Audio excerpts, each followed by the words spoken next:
recall actually moving a specific amendment to the collected rules around. In other words, there was no amendment or resolution, but maybe my memory of the meeting was wrong. I have forgotten about that now. So I would be satisfied if it were simply reported. Will the meeting come to order, please? Look into. Good morning, everyone.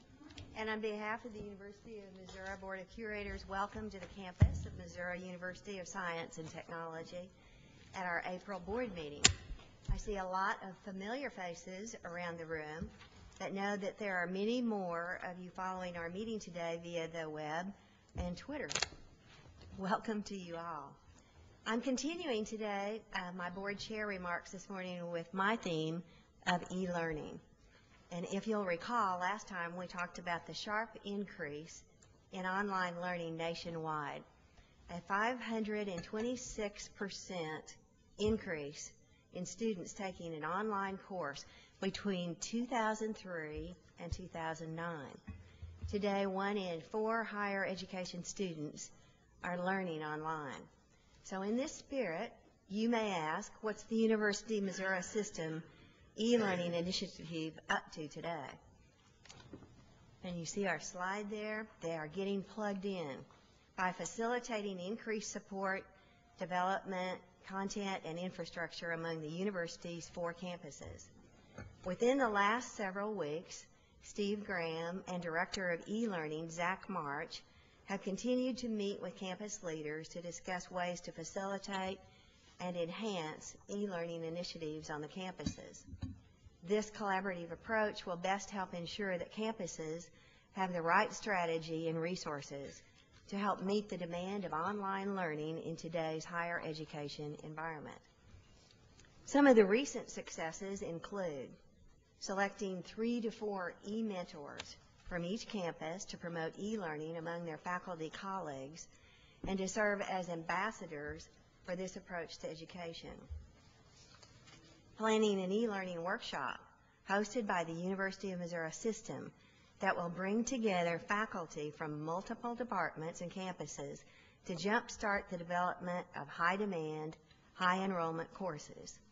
Faculty also will be provided access to a team of instructional design specialists that will give course-building assistance, provide design services, and assist in the development of course-specific learning objects. They have collaborated with campuses on campus technology conferences that highlighted some of the capabilities of online education, as well as featured nationally known keynote speakers. And perhaps one of the most exciting updates is the facilitation of new courses, clusters, certificate, and degree programs offered by the campuses thanks to an infusion of approximately $300,000 in financial resources by the University of Missouri System. Campuses were able to apply for these funds to develop courses or move existing courses to an online format. As a result, 75 total additional courses are being put online to help meet the demand and the expectation of today's learners. These courses are typically in high-demand areas such as nursing, history, and engineering. Many are being developed by teams of faculty from across the campuses to leverage the best thinking and collaboration possible. One such course that will be offered online starting in 2011 is Physics 1001, How Things Work, by Phil Frandor in the Physics and Astronomy Department at the University of Missouri, St. Louis. This online interactive course will focus on common objects rather than abstract concepts and exploring the physical principles that enable them to run and function. In addition to students looking for a general study science course, this course might also attract school teachers, consumers, home scientists, and others looking for an update on technology in everyday life. It truly is designed to draw strength from the background of all the participants. So I was thinking that it might be a good team building exercise for us, the Board of Curators, to brush up on our science skills when it comes available. What do you think? Certainly, the system-wide e-learning initiative is off and running at the campuses. There's more to do and great things on the horizon. In my next report, I'll share with you e-learning's plan for a common access point for learners to enter any one of the university's online courses. Their work in ensuring a seamless transition from traditional on-campus courses to those online and back again, and the outcomes of continuing collaboration and its benefits within the nursing and engineering schools across the campuses. So stay tuned. And until then, I appreciate your interest in e-learning, and now I'll turn the podium over to our president, Gary Forsett.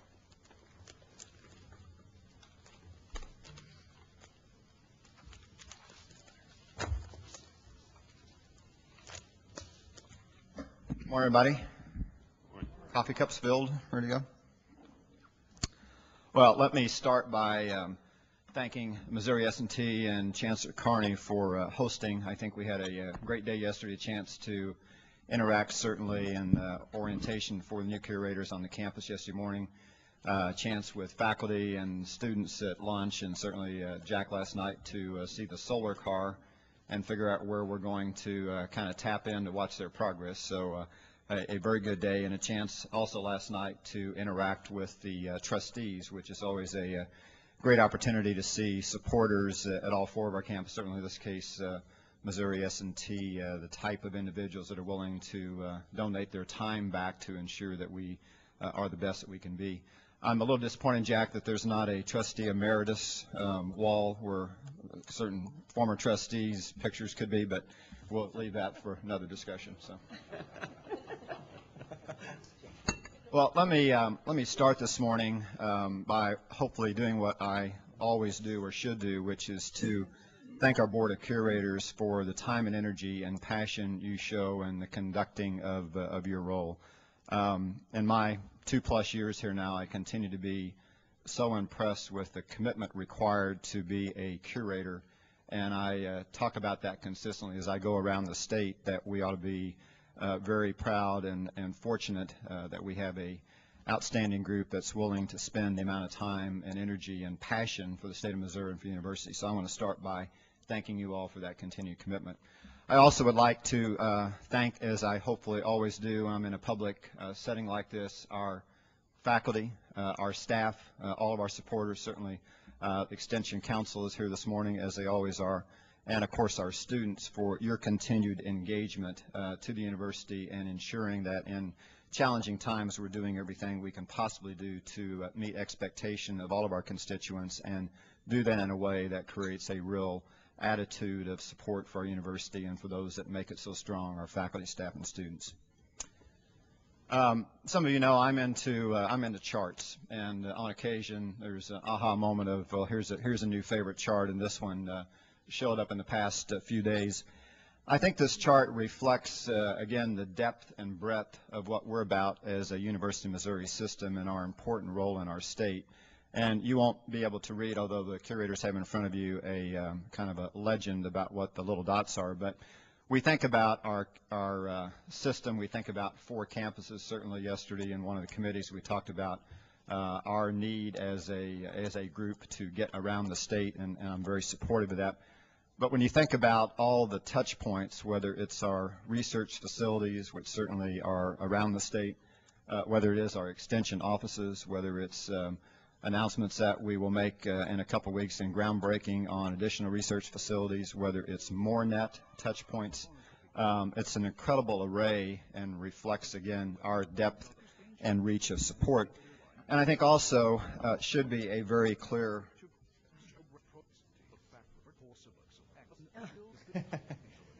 very clear signal to the state about how important we are, and in these challenging times, what I laid out last fall as in the most challenging time, shouldn't the University of Missouri continue to find ways to be even more relevant, to be even more supportive of the state in finding solutions. And I think this type of display of our reach and depth and breadth should get right at that. I think we have done everything we can possibly do including accountability to be sure that those that think about the University of Missouri know that we are going to be good stewards, we're going to be accountable, we're going to be willing to measure things, we're going to be willing to try things differently, and I think that is that right balance point and reference point. So I want to thank all that are involved in that. We covered a lot of ground yesterday, so I thought this morning I would quickly recap just a few points. Certainly, we spend a lot of time this time of year, every year, whether it's been the last 3 years since I've been here through the budget cycle, or I'm sure the last 20 years, those of you that have been around, this is the time of year where we deal with our budget, which is certainly tied inextricably to the General Assembly processes. We know that as we get to mid-May and we finish up this cycle, then by the time we get to the end of June and the 1st of July rolls around, we're going to be right back at this. Yesterday morning, I made phone calls to 3 senators that were very instrumental in ensuring that we got restored the appropriations that would allow our arrangement with the governor on tuition to stay in place.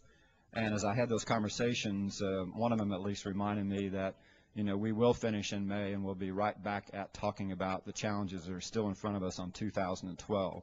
So we have, I think, done a very good job collectively working with the state to ensure that we do as well as we can do to preserve our mission and quality during that period of time. But we got some work ahead of us. We will save that for another day, but just to flag that for us.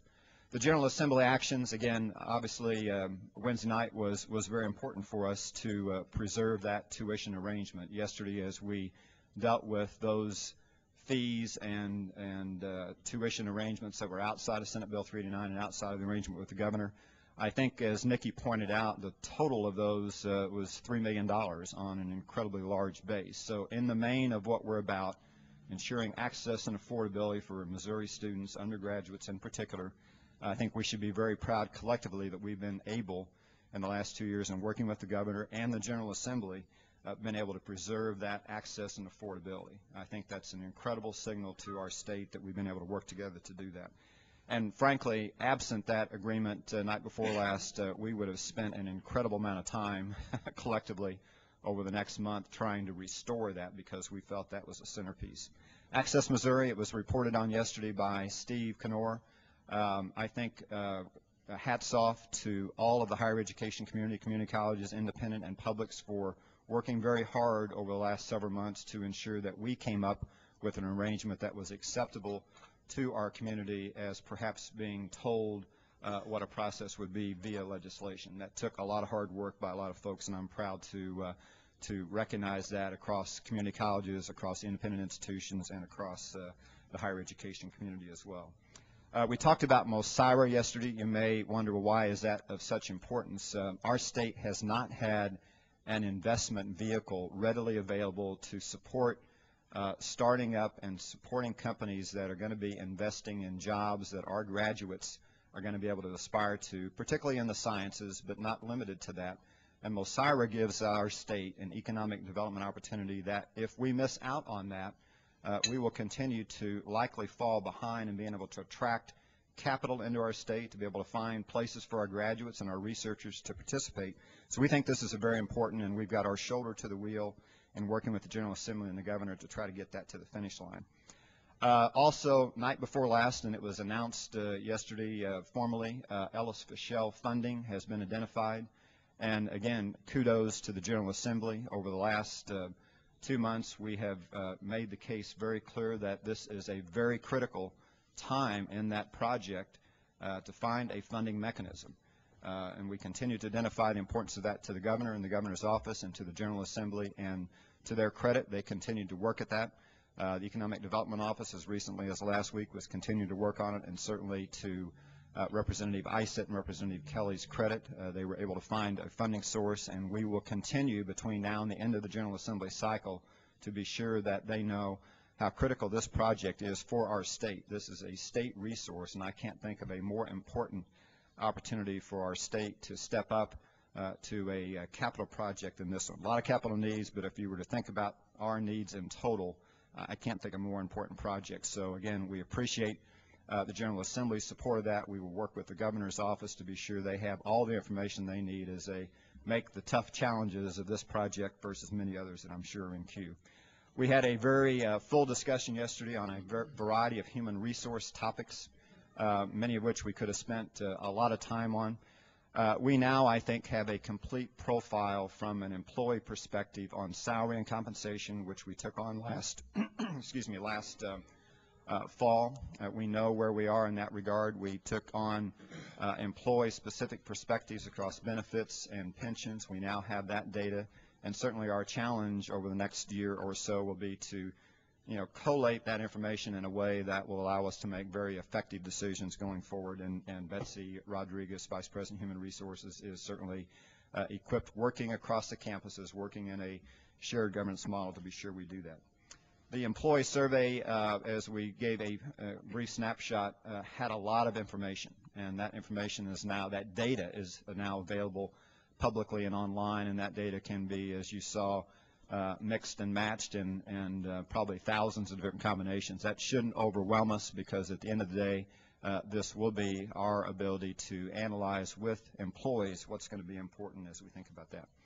We did talk about pension and our current defined benefit plan. We talked about where we are in the actuarial analysis of that, and frankly, the future risk of our current design. We have taken some very aggressive steps over the last half a dozen years to build up a backstop mechanism which will serve us well as we see those rates of contribution increase. We took a very difficult action last year by asking employees to contribute to the pension plan to ensure that we don't get to the point where we have an unfunded liability.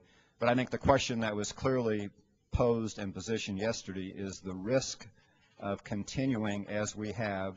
And obviously that has brought along with it a culture of expectation within the university. Is that a risk that we can continue to take on as we look to the future?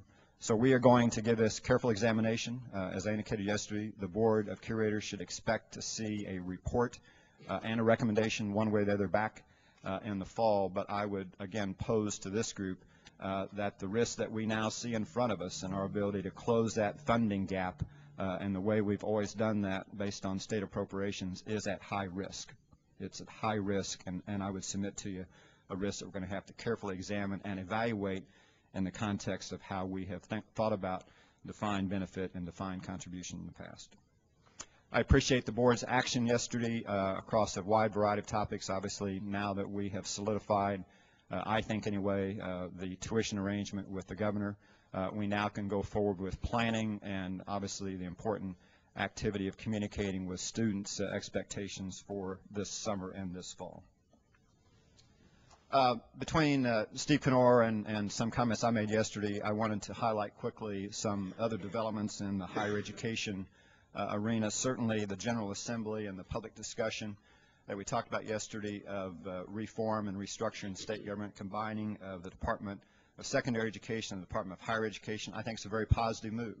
I think as you think about challenges that we have, this whole pipeline issue, it's time to break down those silos, whether they were real or not, and ensure that we have clarity of the pathway for students, early childhood development through P20 and the entire pipeline. A very positive development. What we have to watch is as we reconcile the different structures and models that have been in place between DESE and the Department of Higher Education, two different structures, two different philosophies. As those get reconciled, we have to be sure that from the operation of the University of Missouri that we can, again, have the governance and the fiduciary controls that have been in place that have been so important for us to maintain the uniqueness of our land grant and our research mission.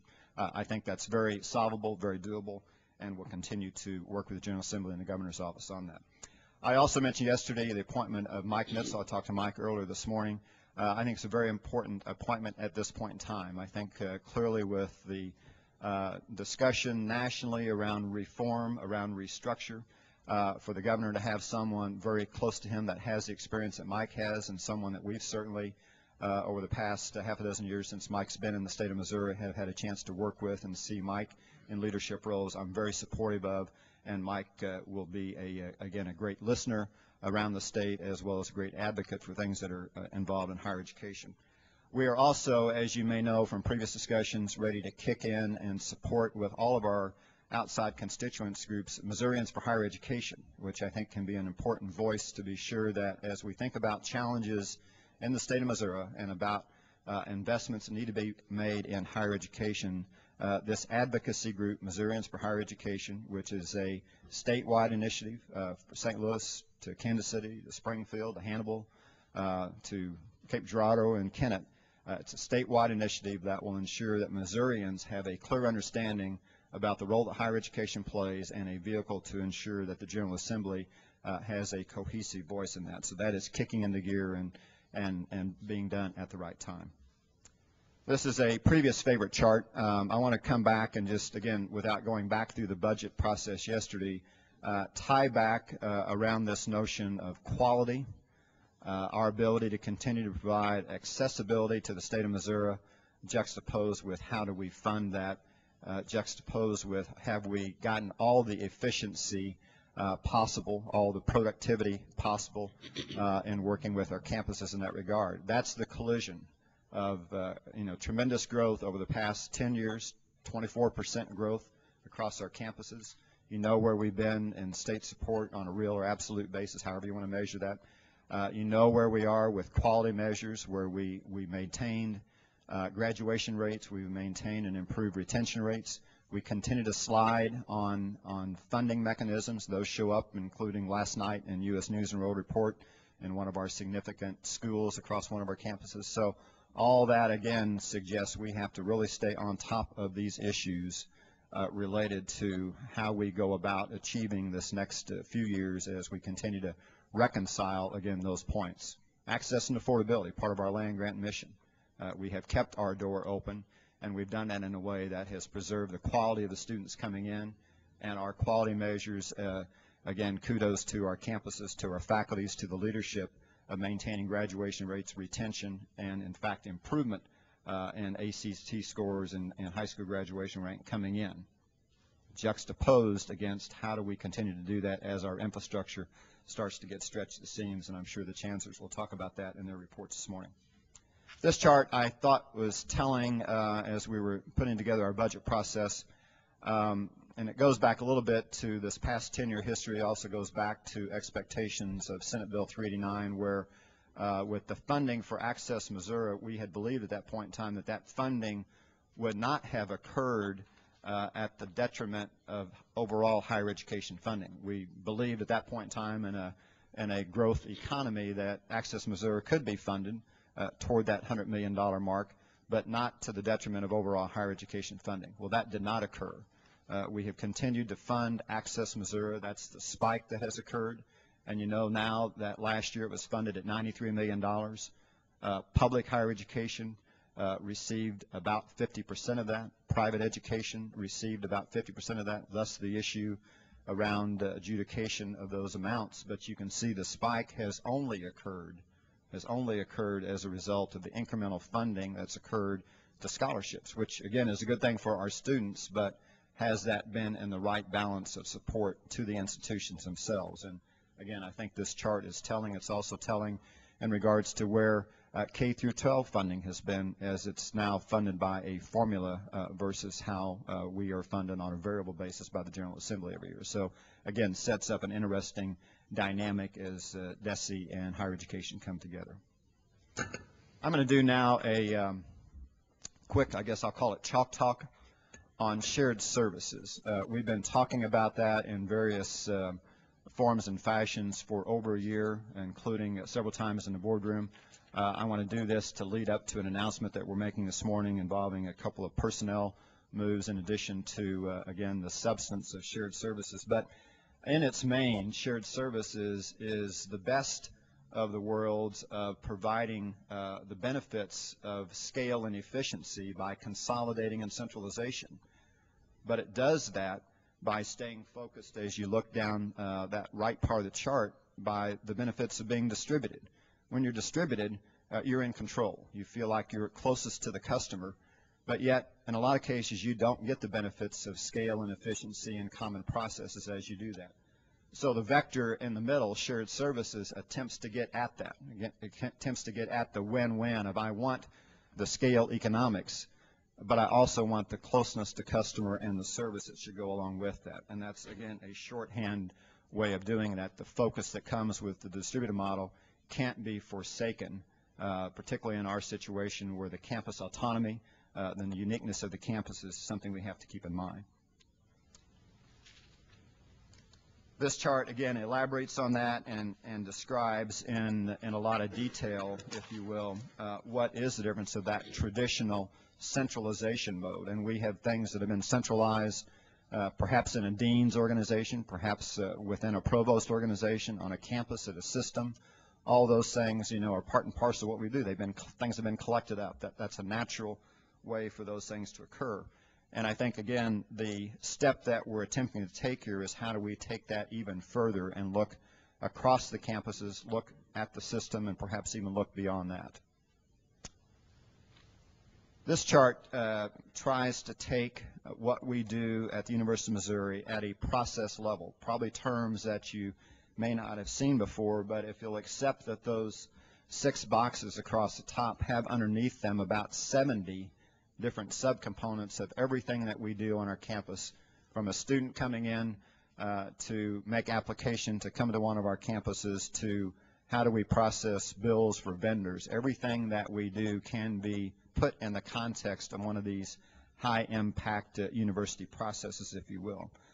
Typically, what you will find, and this is unique not just in higher education, but across state government, across public companies, across private companies, what you will find, there is a natural order of things that are more easily collected into a shared service center environment. Those are typically described as vendor management, supply chain management, where you don't want everybody running off to the local hardware store. That may be, again, more convenient, but are we getting the best process?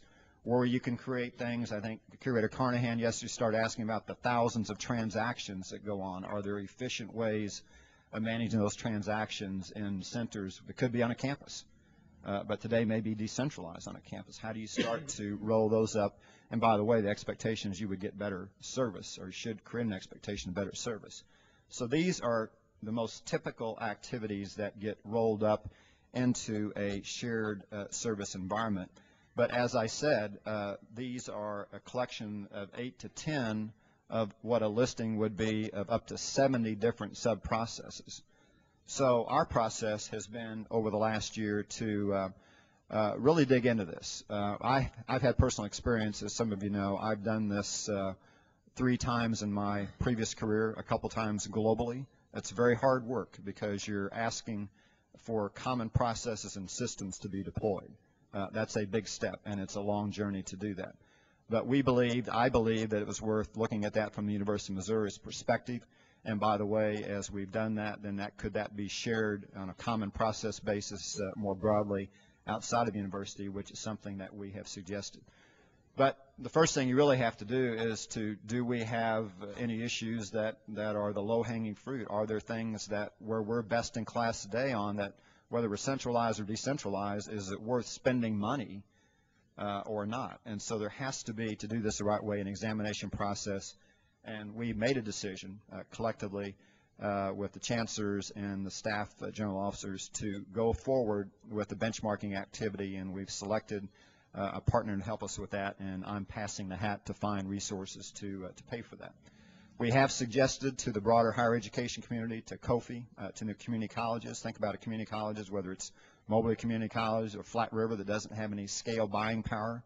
Well, why would we want to help them do that? Well, guess what? That can help our scale by offering up more broadly, and certainly do our role as a state's flagship and land-grant institution. Shouldn't we be in a position to lead the way in that regard? So we continue to have those discussions. We have several interested parties, I would call it that. We have taken some of the steps already, particularly where we have more mature centralized activities like in supply chain management, to start to offer that up.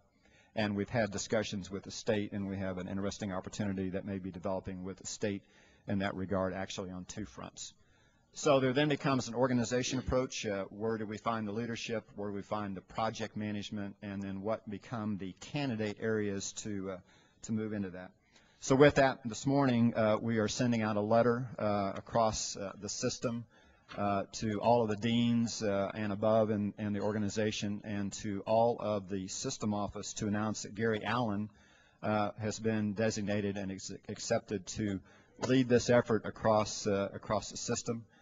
Gary will retain his responsibilities as the Chief Information Officer and as the supervisor of the MoreNet set of activities, and importantly will start to work at the system office and those areas that are already centralized and consolidated.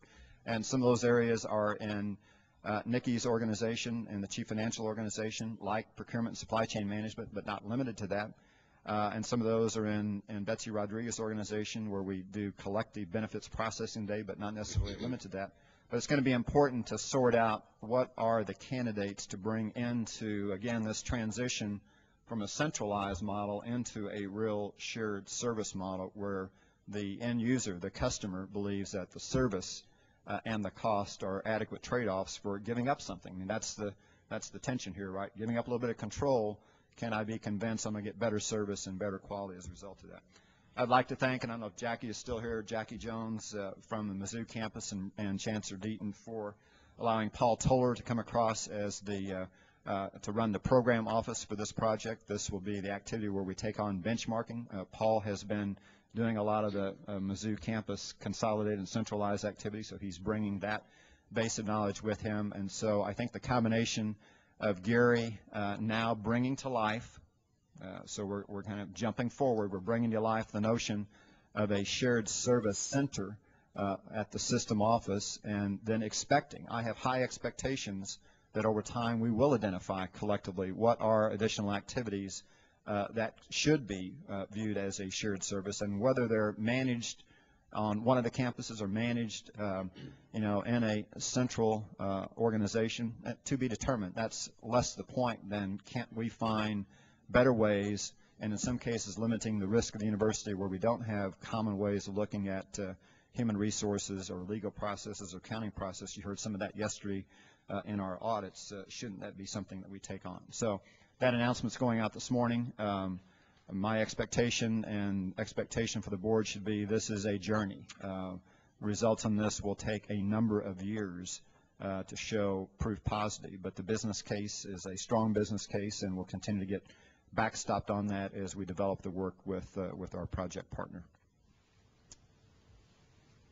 We continue to, I think, have some positive activities to report on the economic development front. We had a very successful summit in early March in Kansas City, chaired by Chancellor Deaton, hosted by Chancellor Morton, and this was on the animal to human health. And we had, I think, an incredible depth of participation on that from really, and I think you all would be proud, kind of a Midwest context. Certainly the University of Missouri was the facilitator of that, and our researchers were prominent, but you would be proud that we brought in K-State, brought in Iowa State, brought in WashU, brought in from around the state the researchers that can, again, collaborate and show the benefit around this economic development topic. Very successful summit, and I think, again, you all that were there, Curator Erdman participated directly and had I think, a very good 2 days together. We have an important groundbreaking coming in a couple weeks, Mike, week after next, in Mexico, which will break ground on the Plant Science Center in Mexico. I'll be there with the governor and with Senator Bond to do that. This is an important investment, again, a place for our researchers to have a chance to flourish, to partner with companies that are going to be coming to Mexico, to take advantage of the plant and life sciences and animal sciences that we have available, principally in this case from our Mizzou campus. Finally, we talked about this in my State of the University address in January about some of the conundrums that we're faced with and the opportunity that higher education has to come to grips with in terms of funding sources. I'll have a chance next week with really the education community to be with the governor on Wednesday to talk about support, which is getting broad support in the General Assembly now to understand tax credits and how we get more control over that. As you know, last year $587 million was put forward in support of tax credits. This was an editorial 2 weeks ago in the Kansas City Star, which talked about that. Now, embedded in there, there's a lot of very worthy projects. That is not the point. The point, though, is that as we scratch and claw for resources to support education, can we afford in this state to have an uncapped liability, which has been the case on tax credits? And certainly my position on that would be no. We have to be willing to take on the topic of where do we find revenue sources. We've had a no tax increase philosophy, if you will, for a number of years, and that's been bipartisan across Democrats and Republicans. But when you're, as I said in January, 49th and 50th in alcohol and tobacco taxes around the country, and we're cutting services to Missourians, isn't it time to start to have a revenue discussion? It's going to have as an element of that tax credit policy, as well as policies that obviously impact us as we think about our day-to-day activities in the state. Those are hard discussions, but if we're going to be advocates for higher education, funding mechanisms, whether it's additional support for projects like Caring for Missourians, like the STEM initiative on science, technology, engineering, math, where are the funds going to come from? We're going to have to be aggressive, and we're going to unfortunately have to be on point on some of these issues to get our point across. And my commitment to the state and my commitment to the board is to be sure that we do that in a prudent way, but do that in a way that makes our point. I think we have made our case to be a great investment. Now we're going to have to work very hard with the General Assembly and Governor to mine out where those resources will come from. That will occur this coming Wednesday, and we've been asked by the Governor and have accepted across all of education, K through 12 and higher education, to participate in that. We have I think, a good lineup this morning, starting with the chancellors to talk about where we are with the budget process. I will now ask the chancellors to begin that process. And Jack, we will have you in the cleanup position because we give you a little more time in this regard. Let's start with Chancellor Deaton, then to Chancellor George, Chancellor Morton. Thank you.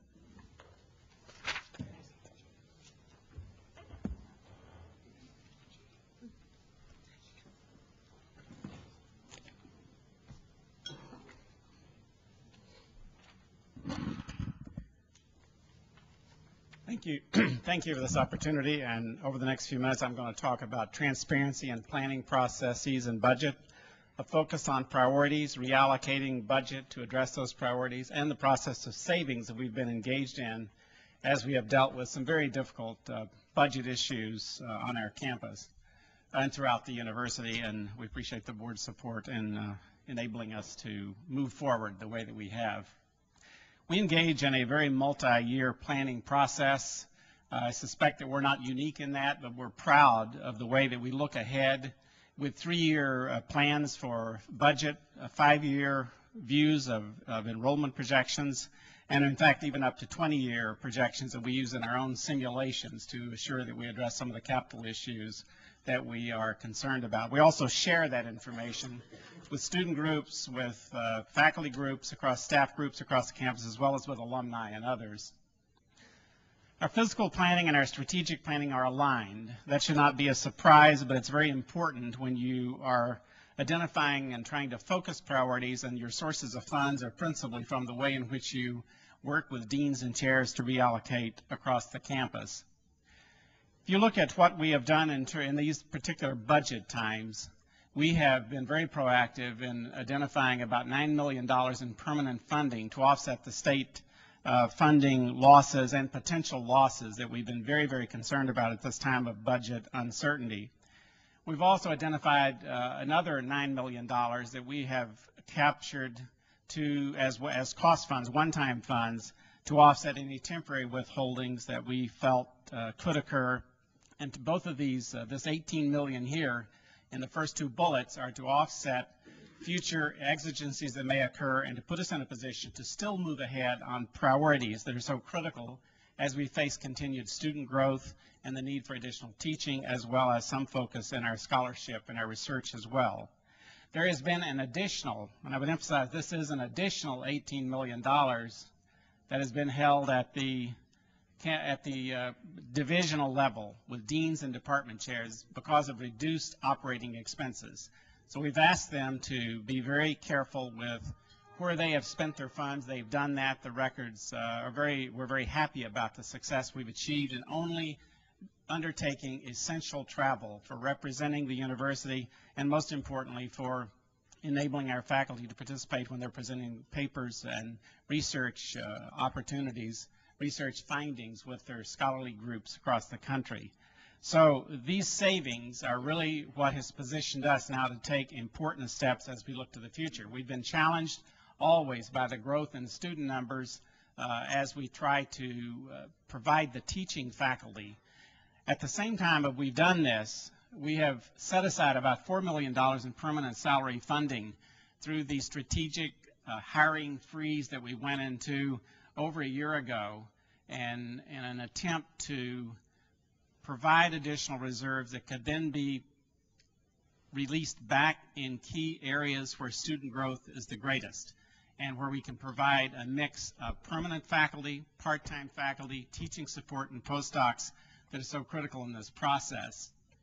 And just another couple of examples of ways in which we have enabled ourselves to capture these funds has been by the significant reductions in such areas as energy savings, for example, or almost $250,000 in 2009 alone. And in fact, if you look back to 1990, we've saved about $4.6 million in energy use on the campus.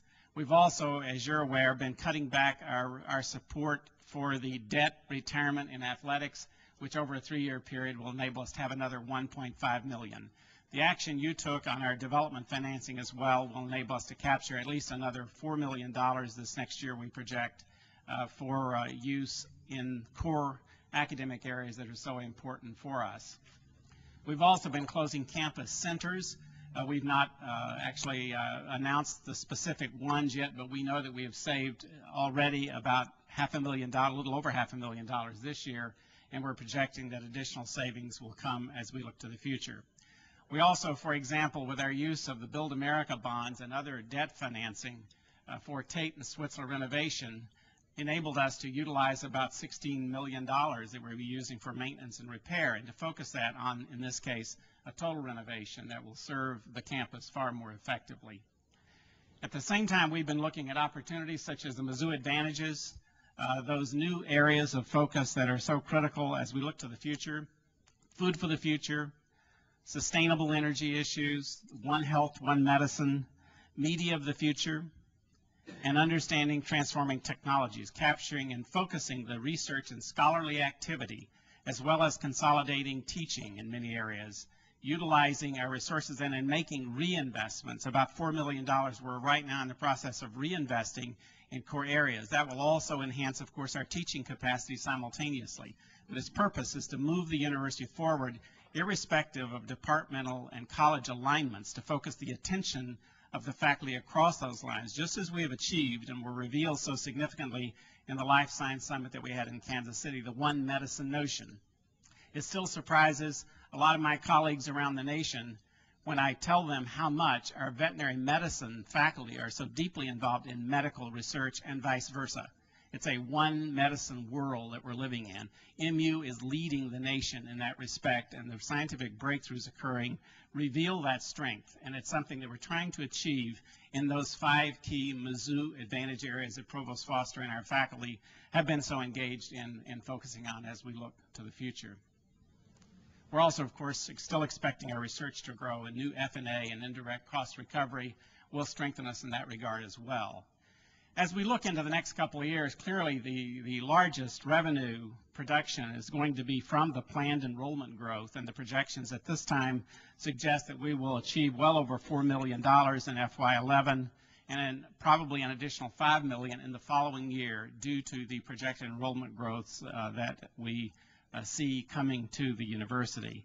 We've also moved up the timetable for our private fundraising campaign, not yet announced, but we're well on our way, and the record of private giving continues to be stellar, exceeding the targets that we had set in our fundraising. So that speaks volumes, I think, for the support of the alums of our university in trying to strengthen and enhance what we are doing. We will continue to be economical in managing our auxiliaries, and President Forsey a moment ago gave some examples of how some of that is occurring. We're also, as you're aware, I think, working with all the 4 campuses of the university and managing our bookstores, for example, a student service we can provide in a very effective and efficient way. We still expect research growth to occur at a little, almost maybe 4%, 3.7% as we look into the next year. So overall budget plans for 2011 with the decisions we've made and the strategic strategies that we hope will enhance and stimulate research growth even more than what our budget suggests, our budget planning suggests, if we're successful in the Mizzou Advantages.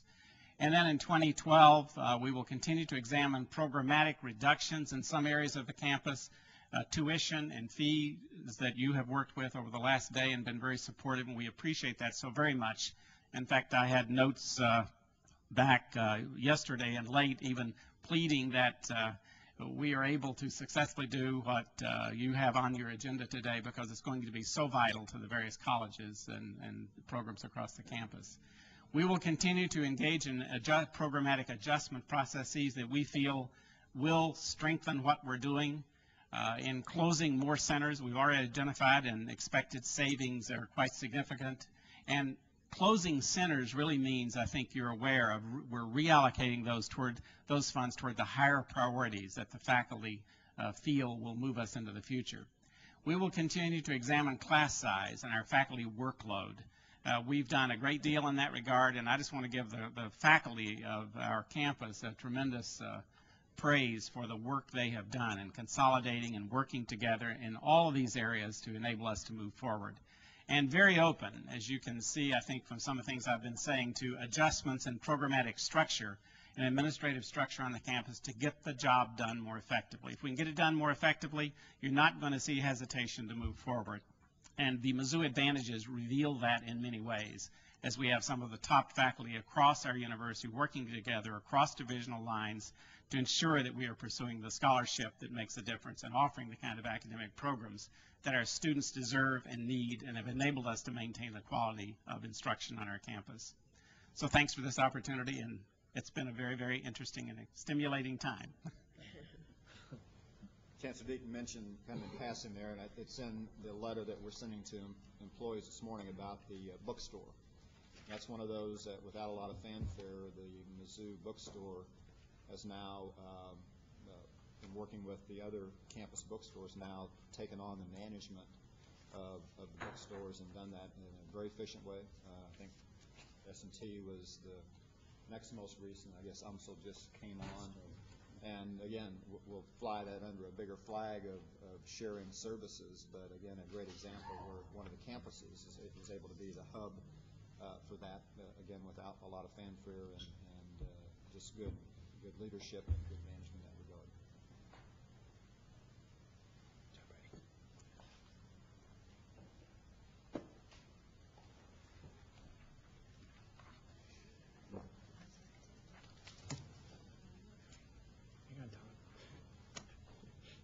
Well, thank you very much for this opportunity to talk about the budget process at University of Missouri St. Louis, and I do want to thank the board, the president, all my colleagues for all the help that you give to the system, and also particularly to our campus. And to follow up on the bookstore, we've just had a total remake now of the bookstore due to this partnering. It just looks great. It just has a better look to it. It looks more efficient right away, so we're very happy about that process.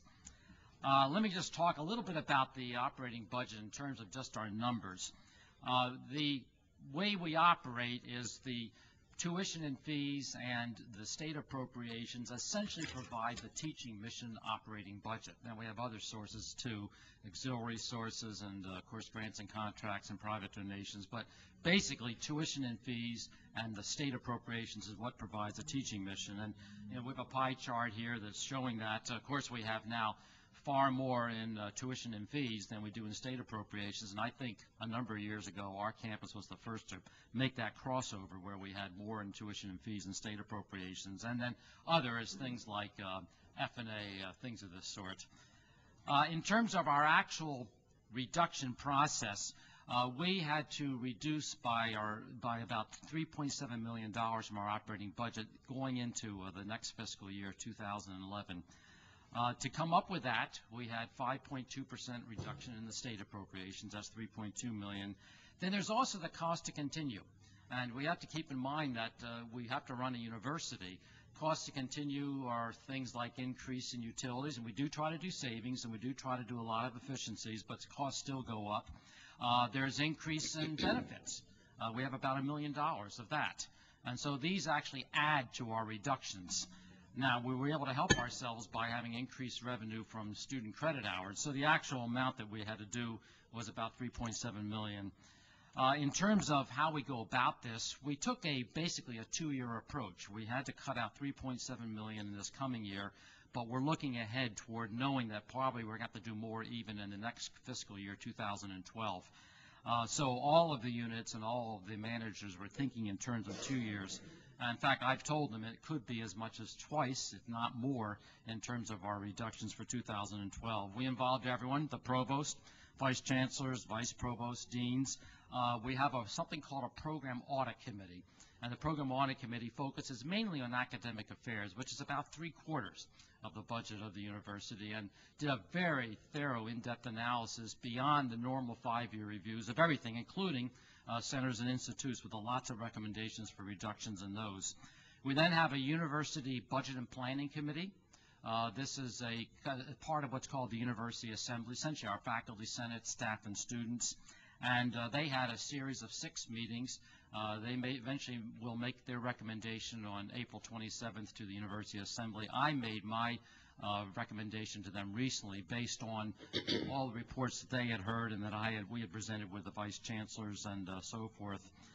We've also met with the Student Government Association, the Staff Association. We've tried to make this as shared a process as possible. Let me give you some of the results of this. We've had, of course, to reduce operating expenses. We actually eliminated 6 open tenure track positions. We've been very, very stingy on the freezes. We still have a lot of open positions that are not eliminated, but they're still open. We had a permanent elimination of 21 open staff positions, and we actually had to eliminate 30 filled positions. And 24 of those people in the filled positions went on to what's called the transition pay, and I appreciate the President continuing that transition pay program because we're using it at the University of Missouri St. Louis. Some of the impact of these reductions are fewer course offerings, larger class sizes, fewer applied learning and research opportunities, more courses being taught by non-tenured faculty. So there's certainly pain that's experienced by this, and there's threats to our strategic campus goals. It becomes more difficult to meet graduation goals and puts basically more pressure all around. Having said that, I mean, that's negative speaking. Things are as robust as they could ever be at the campus. I mean, we're doing everything we can to rally and make things as strong as possible. I'll just give you one example. We have a 4.4% increase now in our spring enrollment as compared to last year. In terms of our graduates, this May commencement, we are projecting a 6% increase, probably our highest graduation class ever. So something's going right. Also, I just want to give you one good piece of good news. And I know this is supposed to be talking about just budget reductions, but we just learned yesterday that criminology, criminal justice is once again ranked 4th in the nation for their graduate programs. This particular ranking by U.S. News and World Report is not by all those metrics, class sizes, things of this sort. This is totally peer evaluation. So this is what the other criminology, criminal justice faculty, administrators think of University of Missouri St. Louis. And there's some very prestigious universities ahead of us, University of Maryland and so forth. And one more last piece of good news has nothing to do with budget reductions, but just happy news. We have a sophomore, Steve Cash, the goaltender for the Team USA sled hockey team that won the gold medal in March in Vancouver in the 2010 Paralympic Winter Games in Vancouver. And with that happy note, thanks for listening to me.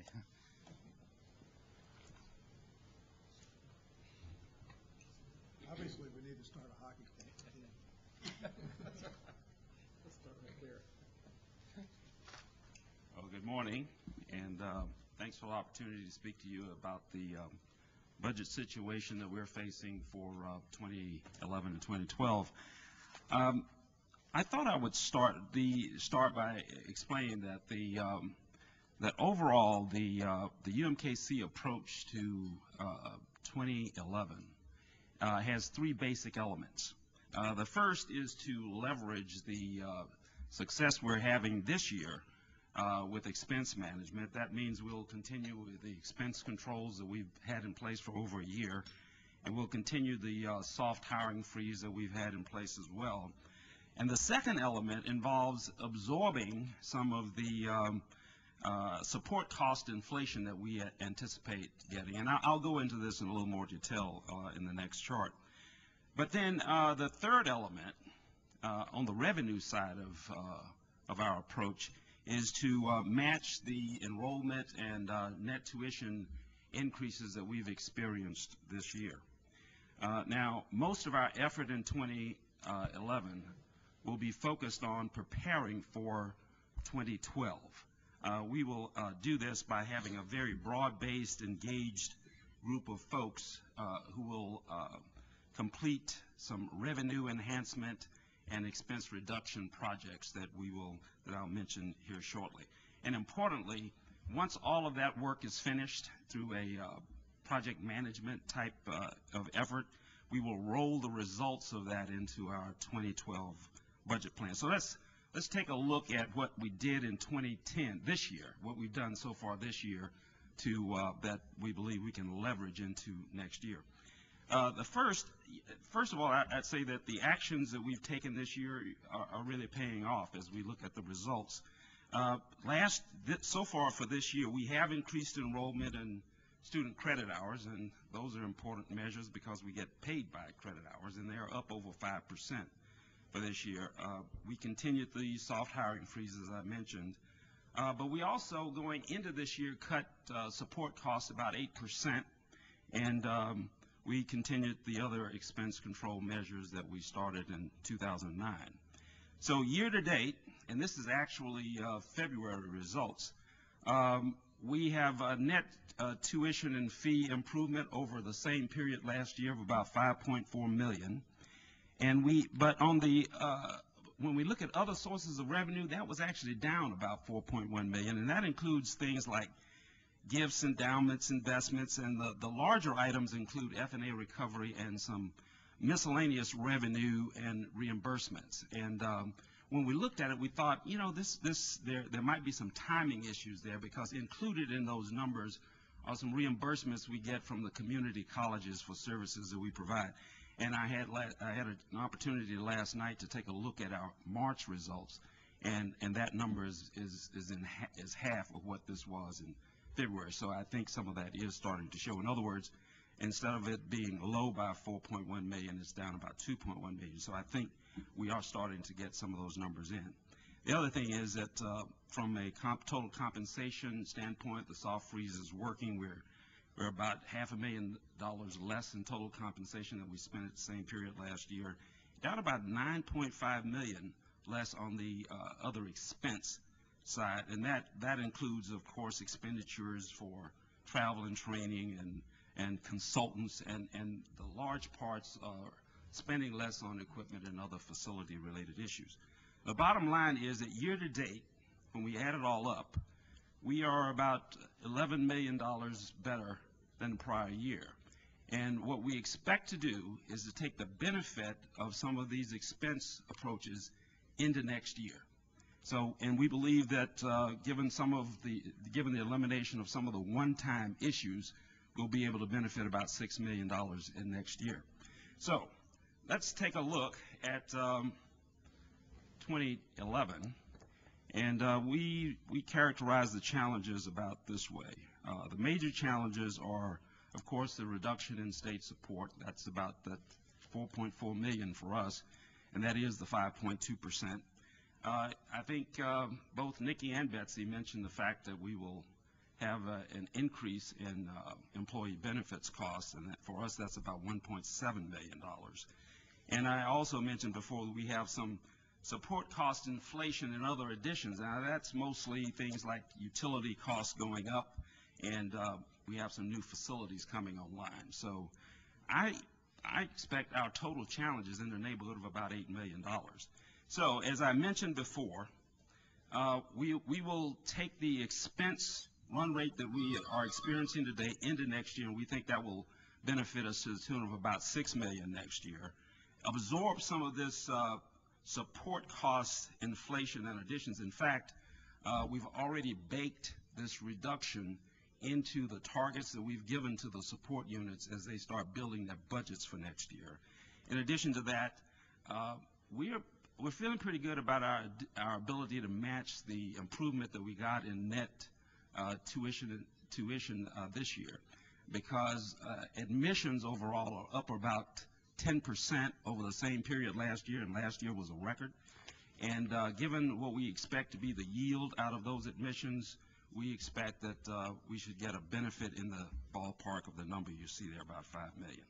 So in addition to that, of course, there'll be salary increases. We'll continue the hiring freeze.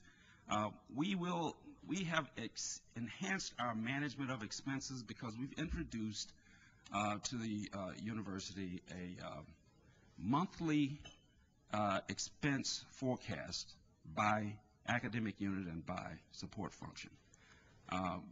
Those forecasts look at headcount, salary and benefits, as well as expenses, and we'll take that discipline into next year as well.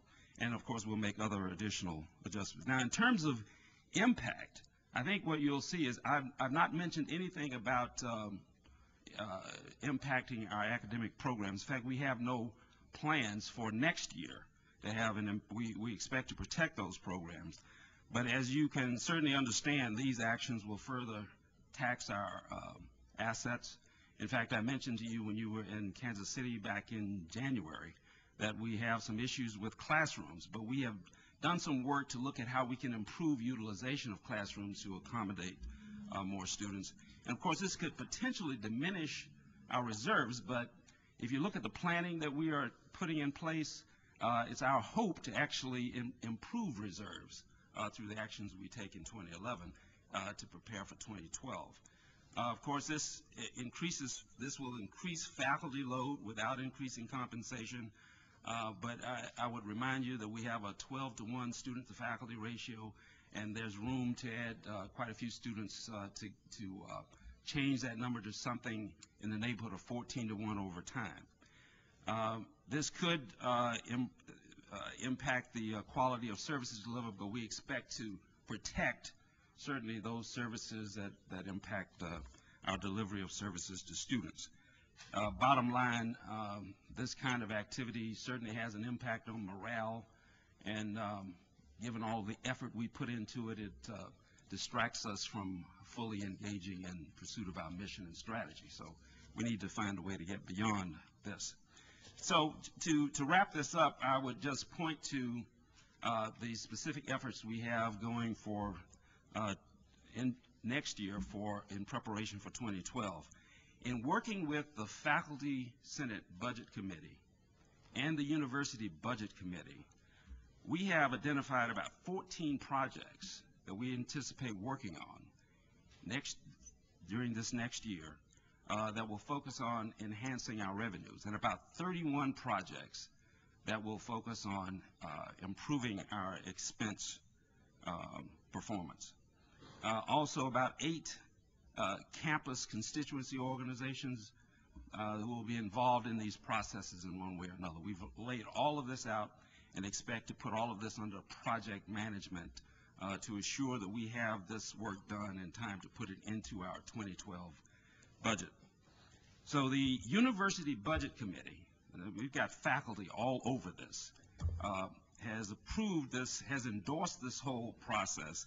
And I won't go through the list, but I would point out that about the third bullet down, it says that we will establish a provost academic study team. The importance of that is that team will start to look at the kinds of things that my colleagues have spoken about, and that is they will look at our the programs that we offer, and will also look at teaching loads and the like. And this has been recommended, of course, by the Faculty Senate Budget Committee and the University Budget Committee. We'll also be completing this in time to roll it into the budget for 2012, and we will expect to meet the targets that will come from the state next year. Right? Okay, I think that's it for UMKC. Thank you. While Chancellor Carney's coming up, a couple of the chancellors have mentioned their expense results to date. We just got the total system report, and as you all know from your experience, when you start in expense reduction activity, sometimes it takes a while to see that kind of roll through. Well, from previous year, we are now down 12.7%, which is a big number, and that's going back to comparing prior fiscal year 2009. We're now 8 months into this fiscal year, so we've got 9 months in this fiscal year, got a good view of what that means. So we're down, again, 12.7%, and this is on a base of $232 million. This is the compensation. Compensation actually is a separate line item, is flat.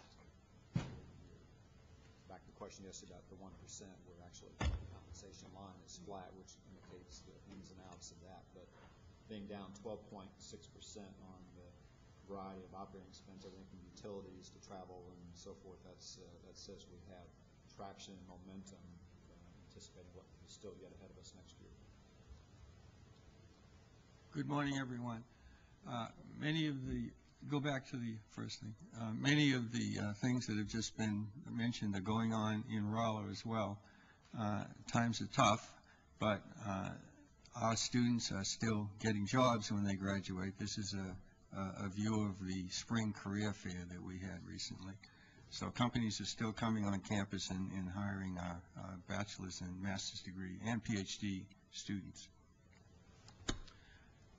I wanted to, we've been talking about enrollment, and there was a discussion yesterday about the great increase in enrollment that's occurred in the system over the last 10 years. It's certainly true in Rolla. In 2000, we had a little over 4,600 students at the university, and this fall we're at over 6,800. So we've increased our enrollment over the last 9-10 years by almost 50%. And we've done that while increasing the quality of our student population. Our average ACT score is now 27.7. So the quality's gone up, and the financial enhancement from this great increase in enrollment has basically been our salvation in the face of decreasing state support.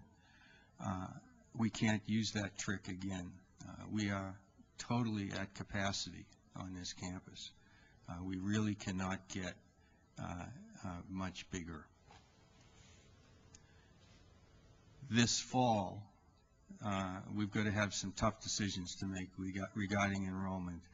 And this chart shows you the freshman applications over time and also the transfer applications. And as you can see, our applications continue to go up significantly, and both freshmen and transfer students. Many of our transfer students are paying full tuition. They spend 2 or 3 years at some other institution and then come to Rolla. But we may be faced this year with delaying admission to the university. We may be faced with telling an incoming freshman that he or she will have to wait till January to begin their education at Missouri S&T, because we are at capacity in terms of our student-faculty ratio. We're filling every chair in the classroom. You'd be hard-pressed to find an empty classroom between 9 o'clock and noontime any day of the week. I started off by talking about enrollment because this impacts our ability to deal with the budget cuts that we're looking at. But I just, one other point, I wanted you to know that our females on campus are at almost 1,500. That's the top graph, and our underrepresented minorities are at an all-time high as well. We've been talking about the state appropriations for higher education. Go ahead. You know, I think you've got the wrong presentation here. Yesterday, we had an orientation for the new Curators, and I believe that's what you're showing there. Do you have another one? You don't. Go to the next one. No, this is just not the right one. We've got hard copies, and let's do it that way, okay? Let me get my copy.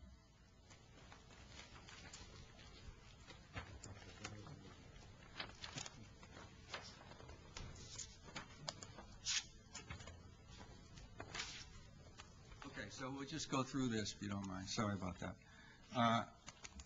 I'm on page 2 now, the budget reduction summary. Our 5.2% cut is going to amount to a little more than $2.6 million. And how are we going to deal with that? We have 19 academic departments at the university. So in a way, things are a little bit simpler on this campus because we're so focused. We don't have schools, we don't have deans. So the provost has been working diligently with the chairs of our 19 academic departments. We're going to be cutting their budgets to the tune of $1.1 million. This is going to cause pain. We have become very, very efficient over the last 10 years, and this is going to hurt. But $1.1 million plus or minus will be deducted from the academic departments. The non-academic reductions will amount to about $400,000. And we've got an interesting financial aid situation. With our capital campaign, we've been very successful in increasing our scholarship gifts. And furthermore, we've been working directly with the departments. The departments control a significant portion of financial aid. And the departments are going to work more closely with our financial aid office so that we effectively distribute financial aid. And we're going to be able to permanently offload our operating budget by about $300,000 without reducing the financial aid that we give to our students. As far as permanent revenue enhancements are concerned, this is because of our successful capital campaign.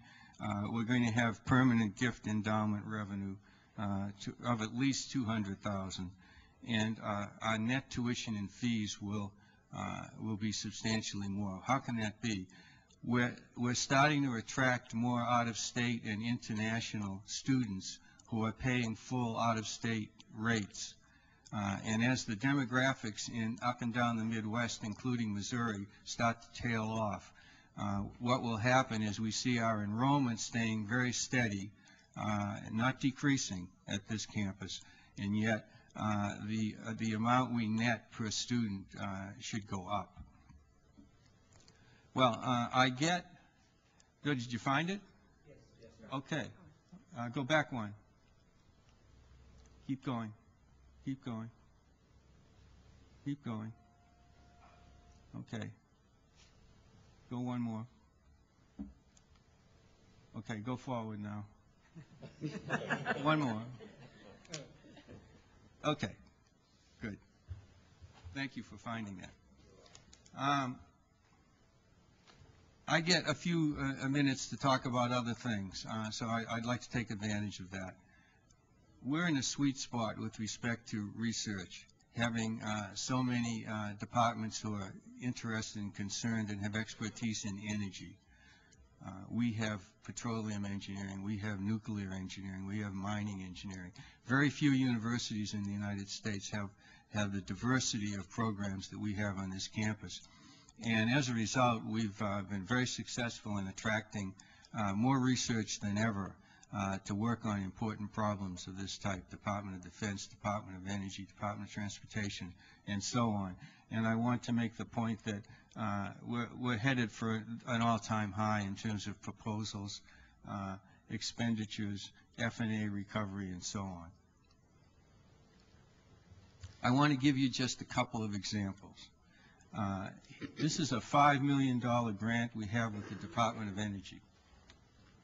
And it's a great example of a practical, important piece of research in which we're partnering with the city of Kansas City. The Smith Electric Vehicles, they're located in the Kansas City area. They're going to be constructing electric van-type vehicles, which the city of Kansas City will be using.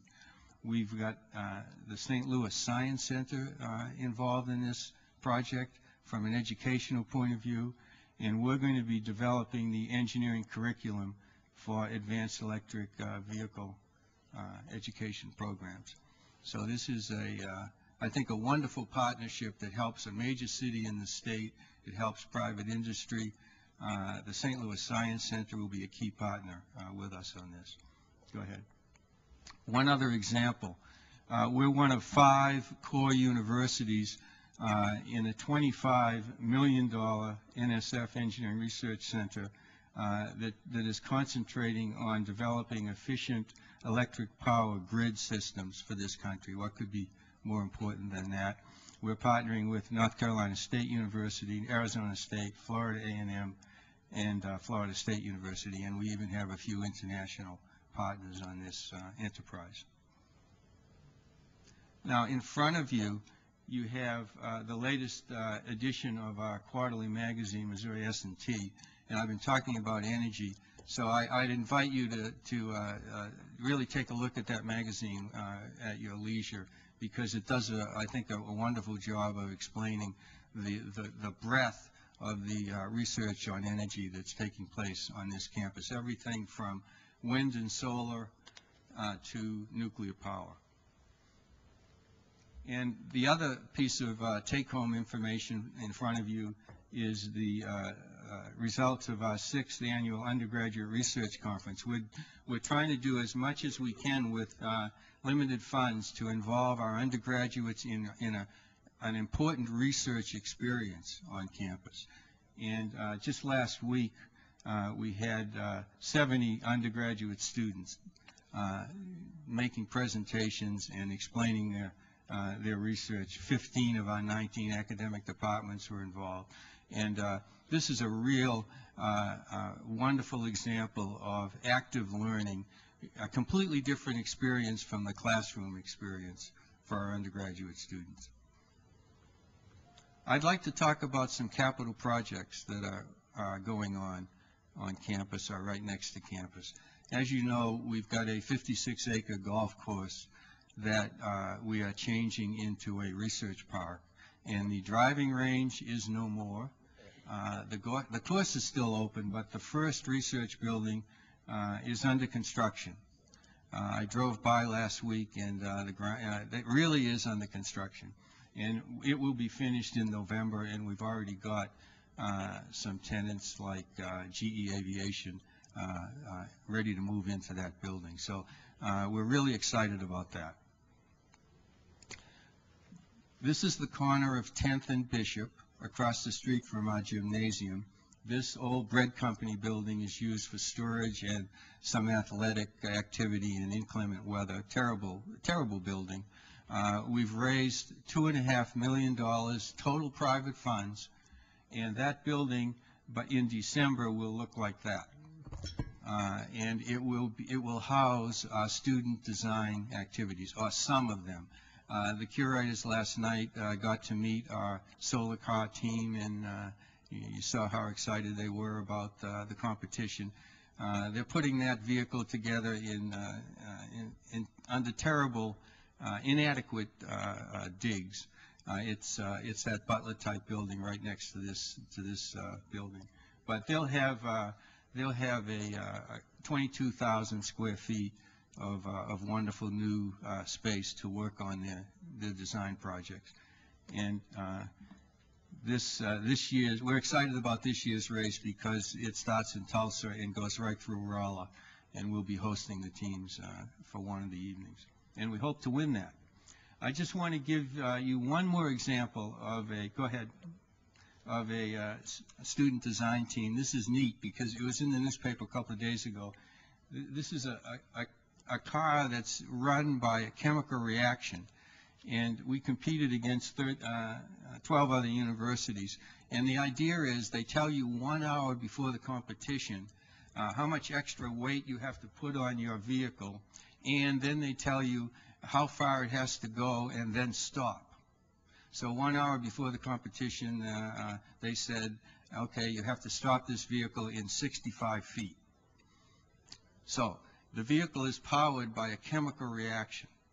So the students quickly decide how to modify things, and we won all first place prizes in that. We stopped the vehicle within 4.5 inches of the 65 feet. So that's just another example of our students getting excited about these research projects and these design competitions. Go ahead. I mentioned the Student Design Center.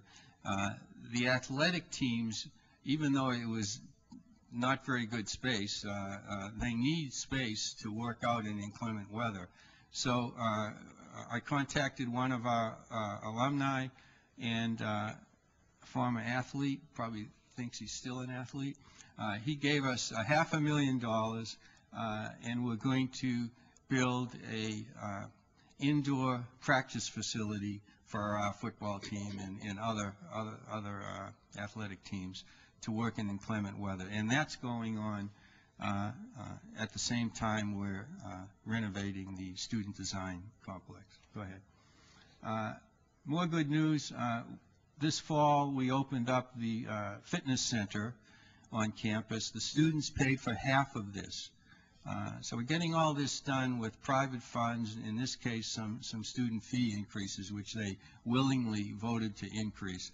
So this is very, very busy all the time. I was talking to a few of you curators this morning. If the hotel doesn't have exercise facilities, you can get up at 5 o'clock and come on over here and work out. Go ahead. We're trying to raise another $3 million plus or minus in private funds to air condition the athletic facilities and do some other things that we really need to do.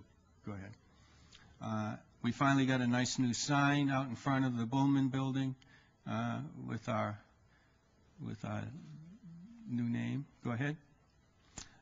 Another thing we did, St. John's Clinic had an office right across from our football stadium. And they've opened a brand new complex in town, and we were able to purchase this building at a very nice price, and we're using it for our student health operation because it was in perfect, the layouts were perfect for doing that. So we have that acquisition. Go ahead. And the cause célèbre in town over the last couple of months has involved the Uptown Theater, which was built in the 40s and has been dormant for at least 10, 15 years. The Minor Alumni Association purchased that land and the land next to it. You gave away my punchline. Go back. There was a segment of the university population and the town were upset that this National Historic Landmark might be torn down, but it is. Go ahead. It looks like that now, and the Alumni Association will be building, go ahead, a $2.5 million alumni house. It's not going to be pink, but this is going to be a beautiful anchor for the top of Pine Street, which is the main business street in town. So that's going to be a great addition, not only to the university and the Alumni Association, but also the city of Rolla. So to summarize what we've done in these capital projects, and we're talking about private funding here, the Alumni House is over there on the right, and we have the Student Design Center and the Student Health Complex, and the fitness center and the practice facility and the first research building. The only thing that's fictitious on this graph are the non-existent tennis courts. We need $800,000 to build 8 new tennis courts on campus. We have none. So, how are we dealing with these financial challenges? And they really are challenges. We're doing it by raising over $200 million in our capital campaign. This campaign ends at the end of June, and we've already broken through the 200 million mark, and we're continuing to raise funds. So this has really been our salvation, along with our increase in enrollment. Now, we're going to celebrate the success of our capital campaign next week. And I thought it was very brave of us 6 months ago to decide to celebrate the capital campaign 2.5 months before it ends. But we have passed the $200 million mark. And Tom Shipley, Tom One took over the line. Shipley has produced a 3-minute DVD, which we're going to really use 1 week from now, but we're going to premiere it right now.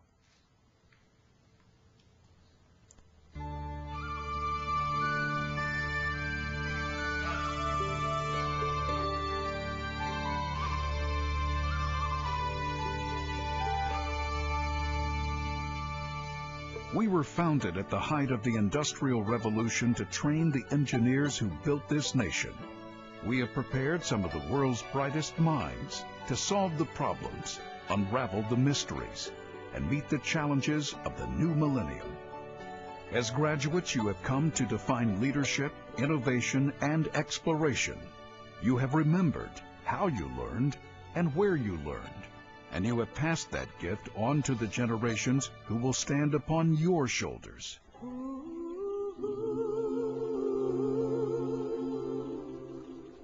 2003 saw the launch of the $200 million Advancing Excellence Capital Campaign to build on our tradition of excellence, providing support for faculty, facilities, programs, and scholarships to prepare Missouri S&T for the challenges of tomorrow. Your investment builds the pipeline for future innovators and innovation, and changes the lives of brilliant young men and women, many of them first-generation college students, because you paid it forward.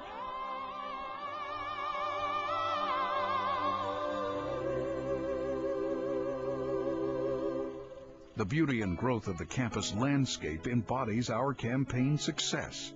A new student center has become the nucleus of our university, while a contemporary fitness center provides a place to strengthen minds and bodies.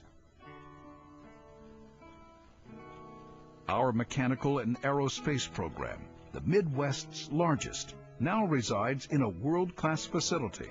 And all across campus, learning comes to life in new and renewed laboratories.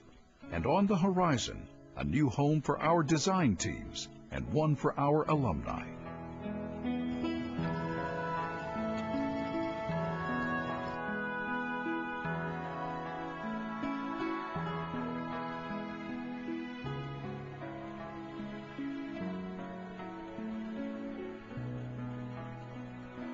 Our world-renowned educators and researchers have risen to the occasion.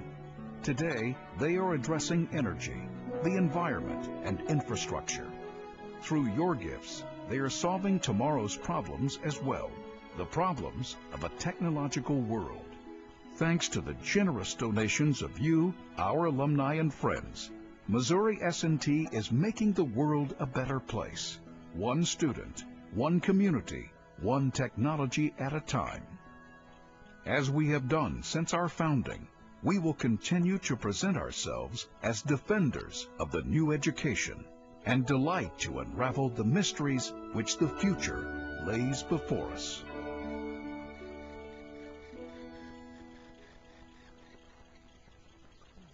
So we'll show that next week at the, next Friday at 3 o'clock we're having the groundbreaking ceremony for the Alumni House, and at 4 o'clock we'll have the celebration on the capital campaign. You're all invited. Go ahead. Again, next week, in addition to the Alumni House and the campaign celebration, we've got the Order of the Golden Shillelagh. If you've contributed more than $10,000 to the university, you can be a member of this organization, and we've got a 2-day celebration planned.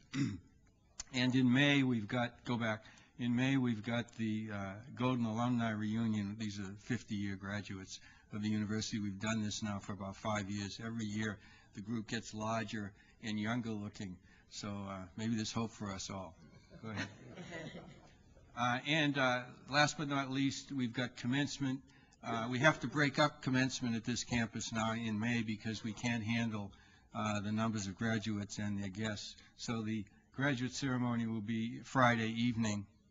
And Professor Bill James, who you just honored yesterday by renaming that building after Bill, he's the 88-year-old gentleman, he'll give the commencement address to the graduates.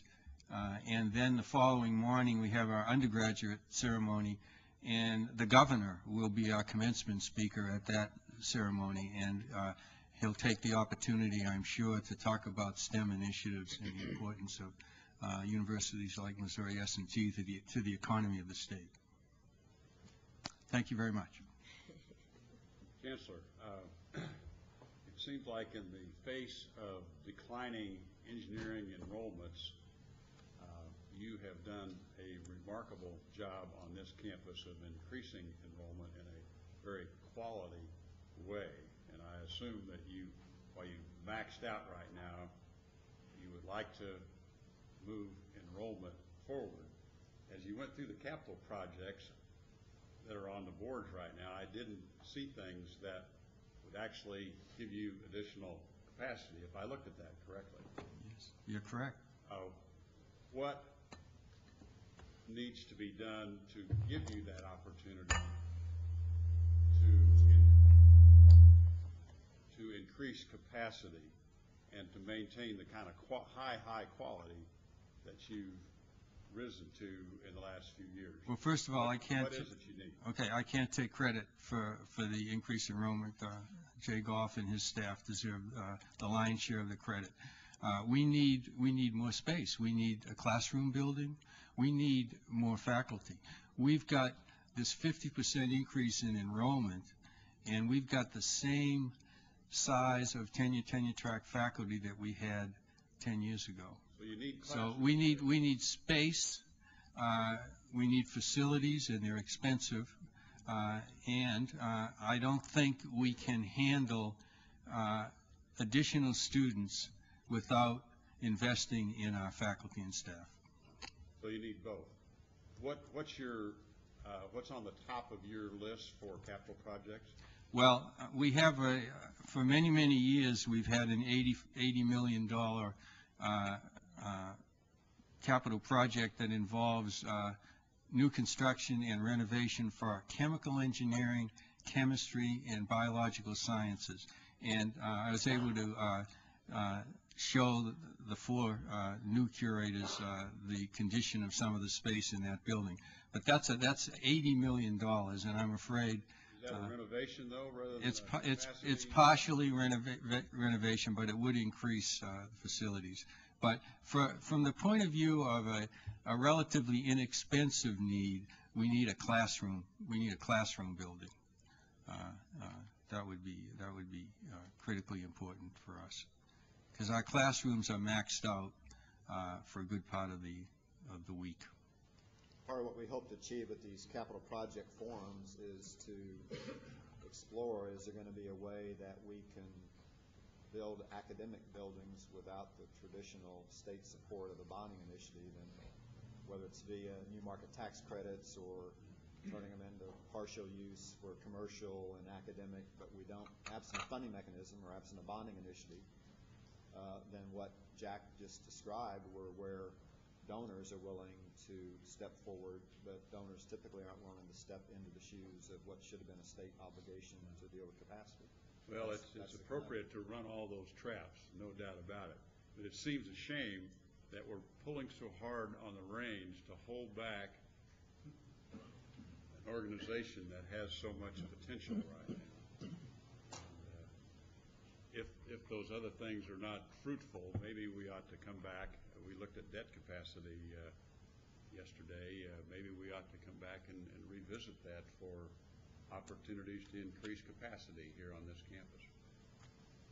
I'm not one to promote a lot of debt. I'm concerned about that, but.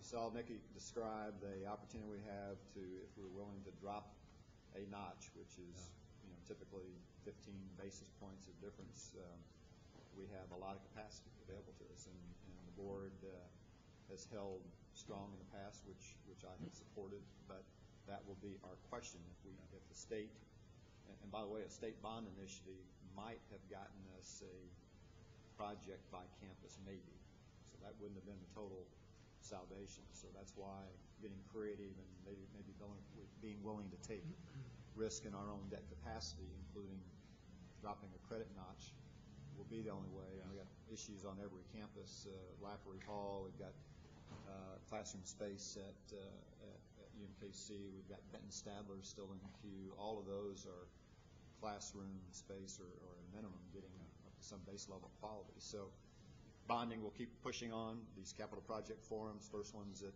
Columbia in mid-May, and the tool that Curators do have is willingness to deal with our credit rating.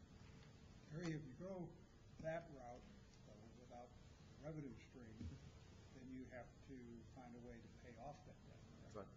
That's right. And therefore lies, are we willing to deal with public-private partnerships? Are we willing to deal with mixed use, things that we haven't heretofore? Are we willing to share the usage of that with others as opposed to being in total control? All those collide with how do you find a revenue stream to support the operations? Building is one thing. The ongoing operating support of that financing is the other. It's never been done before, but I don't see any reason why a state bond issue, which has the form of a constitutional amendment, couldn't be done by initiative petition. The legislature is unwilling to put that on the ballot. I mean, that would be new, but it would I don't see a reason why it wouldn't work. Well, a lot of discussion this spring with the General Assembly and the governor about attitudes in the state right now. Is the citizens willing to take on more debt? And it's obviously the challenge right now to take that on. But all that ought to be in play, and certainly our credit rate, or the state's credit rating, interest rates, and construction costs. This is a good time to keep that discussion alive. I think that attitude may have been much greater within the General Assembly than the population overall.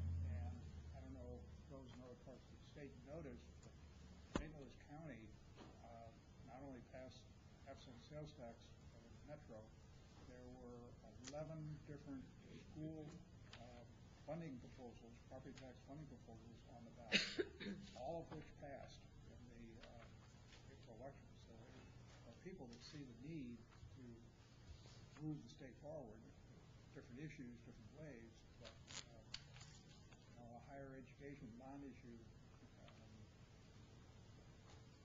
might be worth thinking about. Well, initiative petitions aren't that hard to get on the ballot anymore. I mean, it costs some money, but they're all done professionally. Columbia passed, what, 90 million? Or Kansas City passed a reform-oriented Board of Education. So,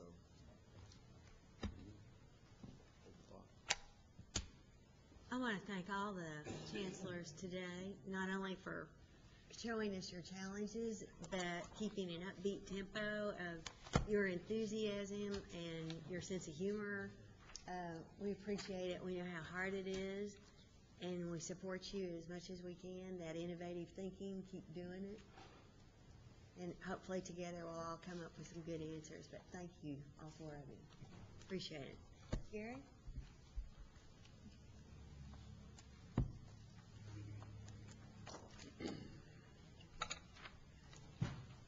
Let me introduce Gary just a minute. We annually bring to you an update on information technology because it becomes critically important, a research mechanism for the campuses to have adequate facilities and adequate capability, and becomes a much more strategic part of the discussion as a result of that.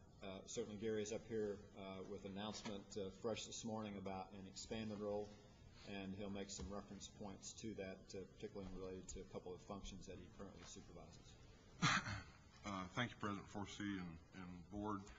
It's actually been about 18 months or so since I gave an update to the Board, so we've got a bit to cover. And the other thing I wanted to try to accomplish this morning for the benefit of the newly appointed board members, since I haven't had an orientation session with you, I'll be providing some background information that hopefully will at least give you some context for what we're trying to do. I'll start out with a mission statement, and as you look at this, you'll see that it matches very closely with what the overall university's mission statement is, and that's obvious, but yet I want it to be profound as well, because the message here is that there isn't anything that the university is doing that isn't in some way or another dependent upon information technology services. And it is, in fact, a true service organization. One of the messages that's resonant across the university is that it's not about the technology, it's about the mission that technology is supporting.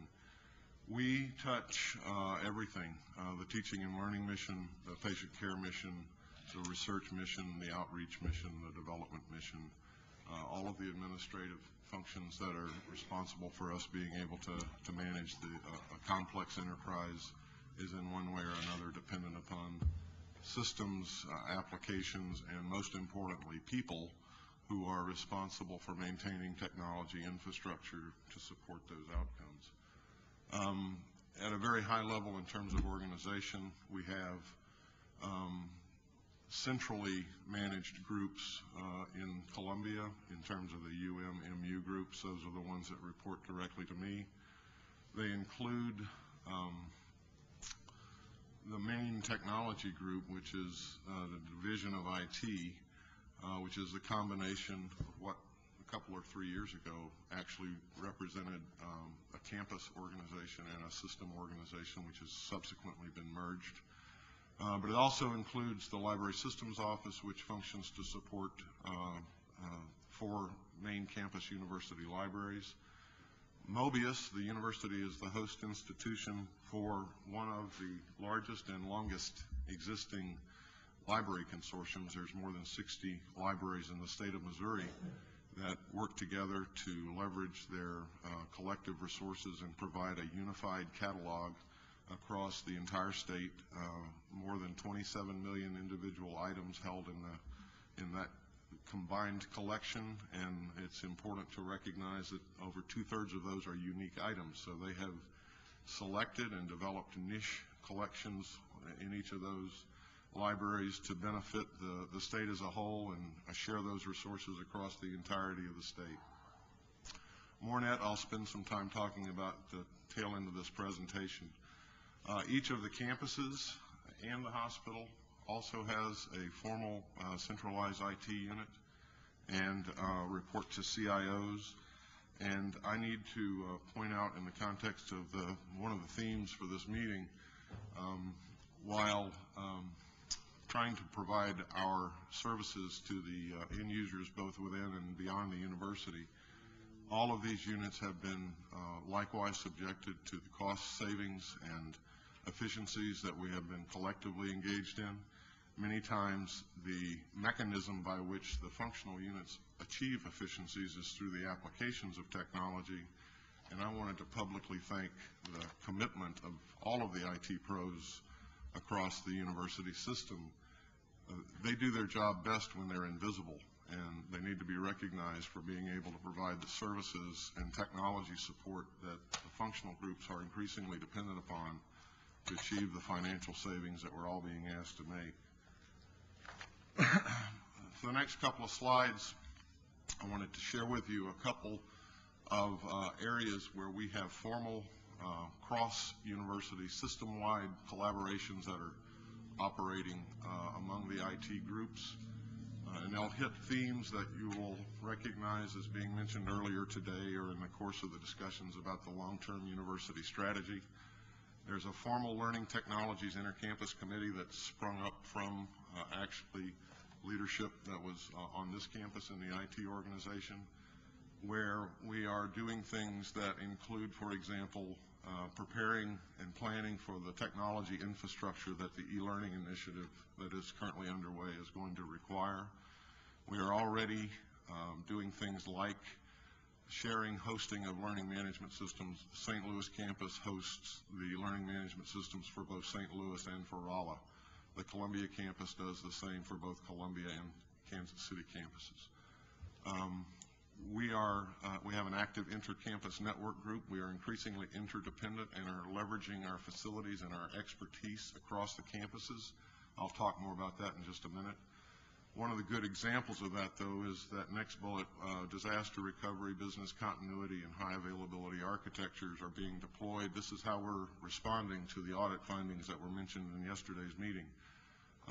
We're designing architectures that allow us to back our data systems up across the campuses. PeopleSoft data, for example, is being backed up in S&T as of a couple of months ago. That's a first for the university. So we're leveraging collective expertise and infrastructure that we have to the greatest potential available. We're looking at our messaging systems where the campuses came together to examine what we might be able to do to save some money and provide better services in terms of messaging. We're looking at outsourcing student email, and we're about 3 campuses through that process, not without some bumps in the road, but we're making progress. The advantages are we free up other infrastructure for other purposes on the campuses, and we provide things like email for life for our alumni. After they graduate, the students will be able to be connected easily with the campuses in a going forward way. And we're currently planning for doing similar things with faculty and staff email. Another major initiative that we have to deal with is the security of our information and data resources. A couple of years ago, we created for the first time a system-wide information security policy. We've done some heavy lifting on the policy front, doing things like updating our acceptable use policy, creating a programmatic approach to information security, including things like formal data classification systems and taking on projects like our Social Security remediation project, where we're systematically removing the unnecessary storage and use of Social Security numbers across the entire system and all of its information systems. Actually, tomorrow we will reach a kind of a milestone in that project. We will have remediated or removed unnecessary display of Social Security numbers from our human resources and finance administrative systems. It's a major step forward, and we're working already on our student modules and all of the ancillary systems that live out beyond those that are part of the core ERP. Server logging is another example. The S&T campus, again, is actually collecting server logs across the entire system for the purposes of information security forensics. Should we have a breach or an intrusion, this kind of security initiative will allow us to do forensics and examine ways to either remediate or prevent long-term security breaches in our systems. Other things, we have revised, updated our policies and procedures related to IT purchases in an attempt to ensure that we're buying systems that fully leverage what we already have in place, that we're taking advantage of contracts that might exist on one campus but not be known to others in other campuses. Good example, simple example of this, we a couple of years ago started consolidating all the hardware buys for servers across the entire system, and it was a relatively simple thing. We just aggregated all of those purchases on a quarterly basis in such a way as to coincide with end of quarter for our major providers. So what we've realized through that process is on top of the volume purchase agreements that we have in place with those providers, which give us significant educational discounts, we're getting additional discounts just by coordinating our efforts among ourselves and with those vendors, and have realized a real savings of more than $1.3 million just in this particular hardware purchase area. The Bioinformatics Consortium is a shared resource for high-performance computing. We do document imaging and archiving using a shared approach. We're saving servers and people and simplifying our environment through virtualization. And the picture there shows one of the more recently employed system-wide IT initiatives, that is the telepresence system. This graph really quickly shows you some of the results of what we've seen with telepresence since August when we rolled it out. The red line shows the percentage utilization of that room on a given month. So we are already seeing, without advertising it very much, we're seeing utilization or availability of that room in excess of what is typically seen with the industry. And the blue bars represent our estimate of productivity savings, both in terms of staff time and also the travel cost of not having to move everybody to a single location for a face-to-face meeting. And at the rate we're going now, it's easy to expect that we're going to see more than $2 million in annualized savings just from the telepresence initiative alone. In addition to these formal collaborations, I wanted to mention a few other things. We are now fully on all of the main pillars with PeopleSoft. The go live with the student module in St. Louis was the last of that. We have implemented a number of self-service and automated processes in conjunction with other units within the university, e-procurement being one that we did with finance and administration. We introduced an emergency mass notification service for all 4 campuses. It was purchased centrally but allowed to be managed on each campus to fit their local needs. Additional enterprise applications for self-service mentioned in that first bullet.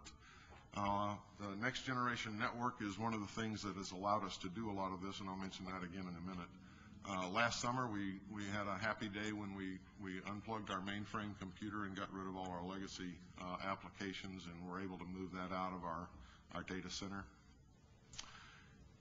It's important to recognize that in addition to the things that we're trying to do centrally or in a shared way, that there has to be a recognition of meeting the local needs on each of the campus, that the evolution of technology is based upon recognition of that local need.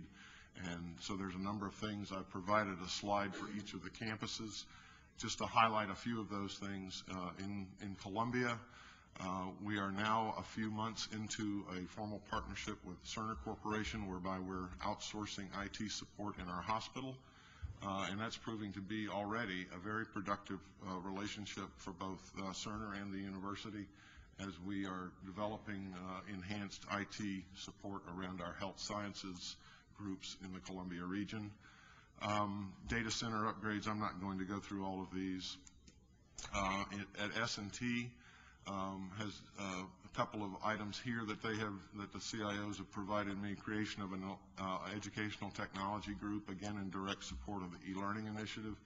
The last bullet there, they've developed recently an annual teaching and learning technologies conference, which is growing in recognition and reputation. UMKC continues to improve its infrastructure. They've gotten a great deal down the road in terms of replacing traditional telephony infrastructure with voice over IP systems, and then also enhancing their electronic classrooms. St. Louis doing the same in terms of upgrading its classrooms, both those that are scheduled and unscheduled. I have a picture there where we've been fortunate to retain the services of some very talented individuals recently. Dr. Larry Frederick joined UMSL just a few weeks ago, came to us from the University of the Pacific. He's a recognized thought leader in the higher education IT space, with previous appointments at both Vanderbilt and Emory, and we're really glad to have him here. I wanted to mention MoreNet. The President mentioned it briefly yesterday.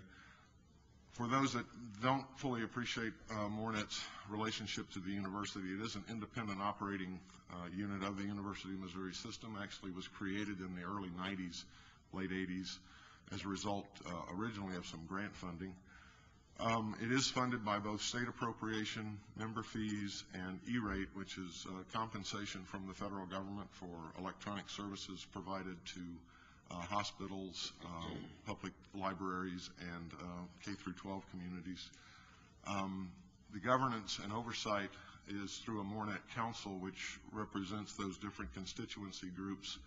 I've got a picture here of a recently appointed executive director of MoreNet. John Gillespie came to us from the state of Iowa, where he was the director of the Iowa statewide network and also the state CIO. Prior to that, he was an executive with the Williams Group and brings a great deal of insight and leadership capabilities to a very challenged institution. In the context of the budget cuts that I'm really proud that we were able to get John here. He came after realizing some of what he was going to be facing in terms of budget challenges, but those have continued to evolve even in the few months that he's been here since January. His second week on the job, his budget went from $12.5 million to $6.5 million, and he's had the lump in the throat for a couple months anyway. This slide describes the MoreNet member community. So MoreNet serves all of the UM campuses as well as other UM operations, including the extension offices, the hospital and clinics. They are the carrier for the telehealth network supported by the University Hospital in Columbia. And they also provide support to the K-20 community statewide. Over 500 Missouri public school districts receive connectivity through MoreNet. 26 public and 38 independent higher ed institutions, a lot of students, 136 public libraries across the state. This map shows where their members are, those dots, and you'll see that a lot of the dots that were on President Forsey's are a new favorite slide, or actually derived in part from connections that MoreNet is providing to those institutions. MoreNet also provides connections to the university, to the national higher education broadband networks, namely Internet 2 and National Lambda Rail. They manage our connecting point into that network in Kansas City on our behalf, and actually on behalf of the entire center of the country there, about 7 or 8 states in the Midwest that connect through the Great Plains Network Gigapop in Kansas City. We are leveraging that relationship in ways that are significant to the university, but probably invisible to a lot of people. For example, because of MoreNet's technology advances, they've been able to take advantage of an offering through the Internet 2 network to offer the state of Missouri peering services to Internet 2. Peering, a simple version of that, is to make something that is remote appear as if it's local. So we have been able to reduce our cost in terms of commodity internet bandwidth that we have to buy by between 30 and 50% over the last couple of months by implementing commercial peering services in Kansas City through MoreNet's infrastructure and extending that out to the campuses. So when you're facing a 35 to 40% increase in bandwidth use per year, being able to minimize that and prepare a path for some budget predictability is a good thing. We're doing that through our next generation network, which we actually implemented and went live last year, about a year ago. The university has acquired 20-year indefeasible right to use of dark fiber across the state. It's provided us with redundant connections in each of our campus locations. And we are sharing this. MoreNet is managing it for us and also for all of their other customers. So our new backbone for the state is now a fiber optic backbone with essentially unlimited bandwidth capability going forward, at least in the foreseeable future.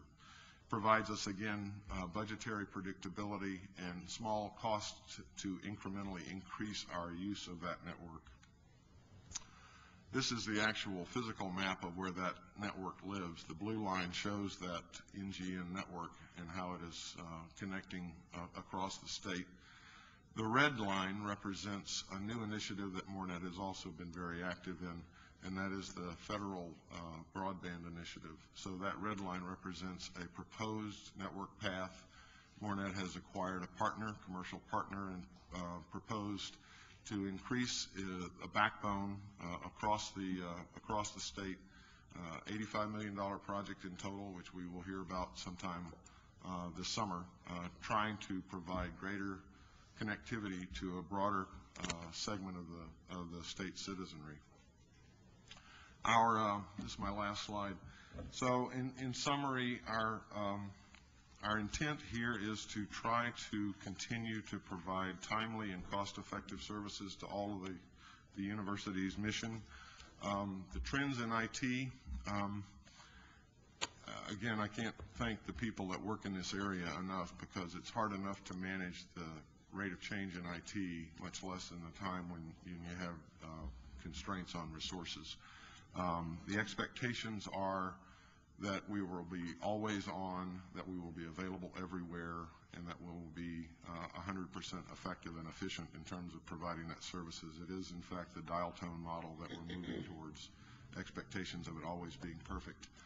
So as we continue to face the future, we look to continually roll out high efficiency, service-oriented offerings to our end users.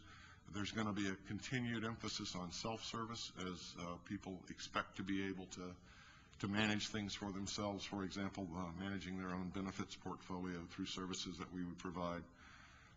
To provide to the leadership at every level, department, up, campus, with data that allows them to make data-driven decisions to improve both their units and the university's position going forward.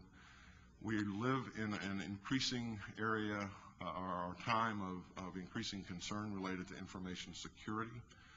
Compliance and regulation are continuing to grow on the IT side as we, as a society, learn to live in an era when everything is digital. We have to protect our resources in the context of disaster recovery and business continuity, but increasingly that's shifting towards high availability and always on kind of service, so we never can go down. We have increasing pressure to reduce our maintenance windows so that our services are available 24/7. We will try to do that by means that we've already been employing, finding unnecessarily duplicate services and squeezing additional efficiencies out of those when we can, but only when it continues to meet the needs of those end users, and to support our main missions of research and education for this university. I'll be happy to take any questions if you have any. Where are we as a board? Where are we going paperless? I know I some discussion about that earlier about this, and all this will be gone. Well, some of us are already doing that. I don't bring a board book here anymore. It's available online. I download that before I come to the meetings, and I read along with the agendas on my laptop. So that's available to you today if you would like to take advantage of it. I think I would, Gary. I only have my laptop. Okay. This is a topic that, again, when it works, we take it for granted. I think we collectively should view this very strategically in terms of an enabler of the mission of the university, and therefore has to be have a seat at the table, if you will, in terms of how we think about its importance. And I appreciate the chancellors and their leadership of this on the campus, and Gary's leadership collectively. This is a very important issue, and the security aspect probably can't be overemphasized, as our researchers are dealing with highly sensitive data-rich topics, and federal grant process, as we saw yesterday, requires a lot of security aspects of that, and the data is to be protected. So. Thank you. What were budget implications here with this, Gary? I'm sorry? The budget implications for the future for this, for Warnow? Well, like everything else, we're collectively expecting. This cut some? Well, Mornet's been withheld 45% this fiscal year, and that's what I was 45% for next year. Yeah. So the Mornet model, and John and Gary are working with the user community about what do they do. The Mornet model has been average pricing, so this will allow a library or a grade school in Monette to be getting the same relative service that Parkway Central or Lee Summit could get in the metropolitan areas. The market price would be substantially different, either not available, or the metropolitan areas could pay less, while the higher cost areas would be paying more. So that model is at risk of breaking.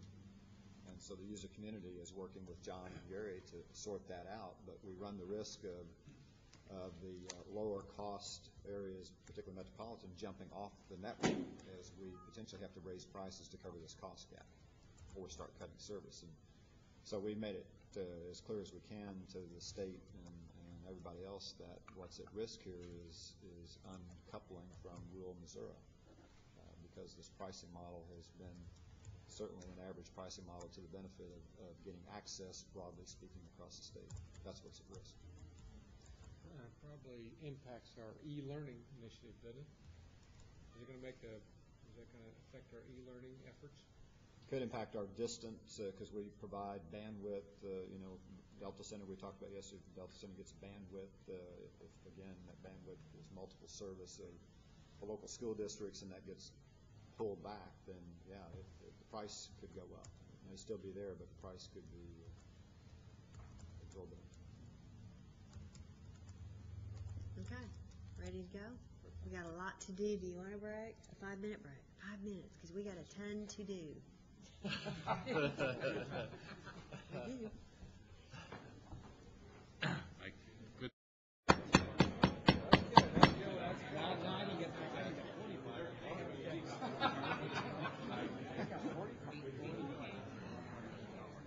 Sing your hands now. Sing your hands now.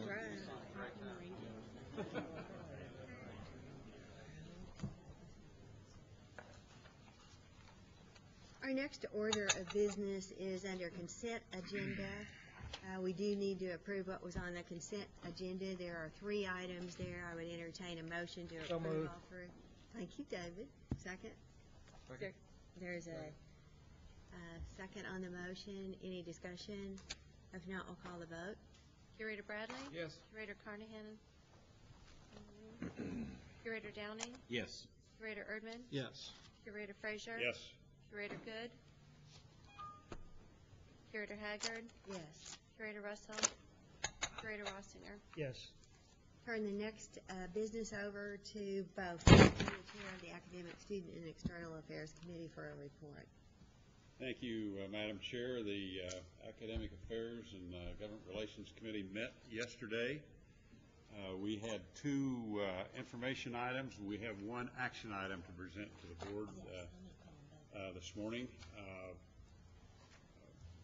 Steve Graham presented a very detailed analysis of our centers and institutes by campus with considerable information for each one of those. He gave us a detailed summary on all the material on the big C's on all 4 campuses, including the names of the centers, the mission, the external funding, and the general operating dollars that were allocated to each of those centers. He discussed the nature of the big C's and the little C's. We received in the information an update on the progress of research and fee-based centers in achieving a standard that has been set of 3.1 ratio of external funding to general revenue. I think importantly, we reviewed the process used to evaluate the usefulness and the effectiveness of the centers. Obviously, we are not in a position to do that, but there is and Steve went into some detail about how that process works to effectively review whether their existence is justified or not justified, and whether they meet the standards or not. And that is done every 5 years unless there is something that triggers a more frequent review. That's for the big C's. The little C's are reviewed more frequently. And we saw that there have been some centers eliminated. As a matter of fact, Chancellor Deaton mentioned in his report this morning that several centers have been eliminated because they were not justified anymore on the Columbia campus. And I know that's true on some of the other campuses also. I think the message here is that we have a good process in place to evaluate the appropriateness and effectiveness of those centers, and we should feel good about that. Would there be any questions about the centers?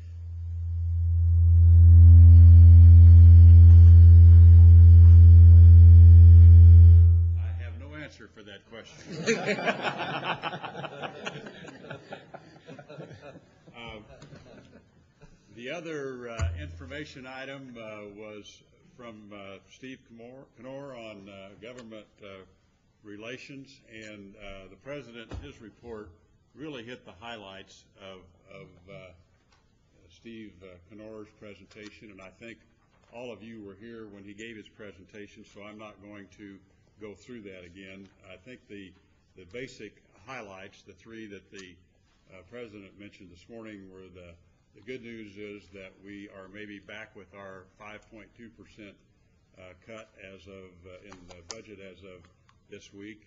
Access Missouri is on good track, and it looks like we have reason to be hopeful for Ellis Fischel being funded this year, which was a surprise and a pleasant one. So Steve went into a great deal of detail in addition to that, but those are kind of the three highlights that the President picked on this morning.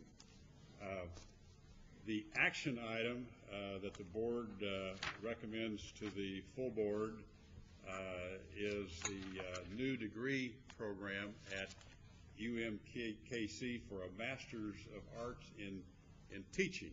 The purpose of the degree program is to better prepare middle and high school teachers, specifically emphasizing urban education, and address the critical shortage of highly qualified middle and high school teachers at the state and national level. This new degree program will be the first degree program in the state of Missouri that will focus exclusively on preparing teachers to work in the urban setting. This transition will not require additional staff, equipment, or library facilities, and the projected number of students and the revenue and expense is projected to be a positive cash flow for UMKC. With that, I will make a motion that we approve that Masters of Art in Teaching at UMKC. Second. Been moved in second. Any further discussion on this? If not, we'll call the roll. Curator Bradley? Yes. Curator Carnahan? Yes. Curator Downing? Yes. Curator Erdman? Yes. Curator Frazier? Yes. Curator Good? Aye. Curator Haggard? Yes. Curator Russell is absent. Curator Wassinger? Yes. Vote of 8 and 0. Thank you, Bo. Next report will come from the Audit Committee. Curator Carnahan? Madam Chair, thank you very much. We had an audit committee meeting yesterday. All the members of the committee were present. We had 4 information items and 2 action items. The information items, we had John Tvardik of PricewaterhouseCoopers, our internal auditors, give an internal audit quarterly report and a 6-month audit follow-up. I don't think there was anything unusual in those reports. We did then turn to Susan Eichhoff with our external auditor, and she gave a report on our Circular A-133. I think we have 3 federal programs that are subject to audit. We have what is called a qualified opinion, which is not, as President Forsey advised, the university takes that very seriously. It dealt with the early awareness and readiness for undergraduate programs. There's a problem. The problem's going to repeat itself as I understand it, and that is that you get into your second year of your first of all, you have your year under audit, but the auditors don't get there until after the year is closed, and then they discover the problem, and by the time they discover the problem and advise the board and Nikki's office, it's almost too late to do something, so you're almost guaranteed to have 2 years of a problem. My hope is that the audit committee will spend more time on this issue. Nikki's going to give us a report. Kathy, if you would make sure we probably have at least another 20 or 30 minutes at our next audit committee meeting so we have a better understanding. We will try and give the board a more detailed report of what we find. My hope is that perhaps Susan can advise us if there's not some way that once they know the problem exists, they can't fast track it so that you wouldn't need to come to the board, I would think, to go in there and try and make the changes to make sure you don't have a repeat performance. So, and then on the research compliance update, Nikki gave a report on that, and then our action items were just approving minutes and adjourning the meeting. Thank you, John. Next order of business is with Curator Erdman with Compensation and HR Committee. Thank you, Madam Chairman. We had 5 information items, all of which were very substantive and important, and unfortunately not enough time to fully absorb all of the information. Because all of the members of the board who are here presently were at the committee, I won't go into restating those, but it was announced that once again that we would propose a 1% contingency pool in lieu of the previous year's compensation plan to allow campuses flexibility to address needs that they may have. We had an update on the retirement plan and benefit funding projections. I think there was some troubling information in that report, and the President has indicated that they will be continuing to pursue changes and modifications to bring to us that might address the shortfalls that could be anticipated or the increased contributions from the university to those plans. We had a very brief synopsis of what might be some impacts on the university from the new national health care reform legislation that was passed. That is an evolving story, and I'm sure more to come. And then we had a brief presentation on the comprehensive and I think extremely well done benefits survey that was done by university employees. I believe the university is as strong as it's ever been in understanding its comp and benefit programs and how its employees values them, and that will be, of course, very helpful as we consider any ongoing modifications, if any, to those plans. And then the President made available to us previously, and we discussed briefly yesterday, the transition assistance program that the board had authorized him to do at a previous meeting.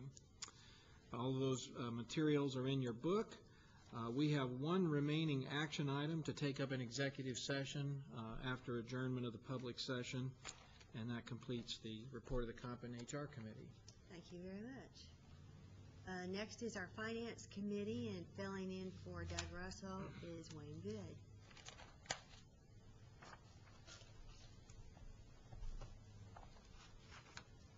Thank you. Honored to fill in for Curator Russell. We had 5 items of discussion. The preliminary report on the budget, the report on the Retirement and Endowment Trust Fund, a discussion of our debt capacity, and discussion on capital project funding. We then had 6 maybe action items, and we have those resolutions to take up, starting with the rather in-depth resolution on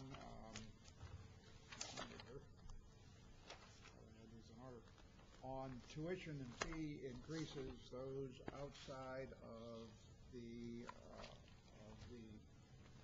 tuition increases that were limited by the arrangement with the government that is currently now back intact. So I would entertain, or actually Chair would entertain, I guess, and I can make the motion to adopt the resolution regarding student activity, faculty, health. I think that's the first one. Second one. Flip back to tuition and fees. Tuition and fees, I thought Back 2E. one more. Okay, the one on tuition that I mentioned, tuition and fees, and I would move the adoption of that resolution. Second. Been motioned and seconded. Any discussion about this? If not, let's call for the vote. Curator Bradley? Yes. Curator Carnahan? Yes. Curator Downing? Yes. Curator Erdman? Yes. Curator Frazier? Yes. Curator Good? Aye. Curator Haggard? Yes. Curator Russell is absent. Curator Wassinger? No. It's a vote of 8 and 7 no.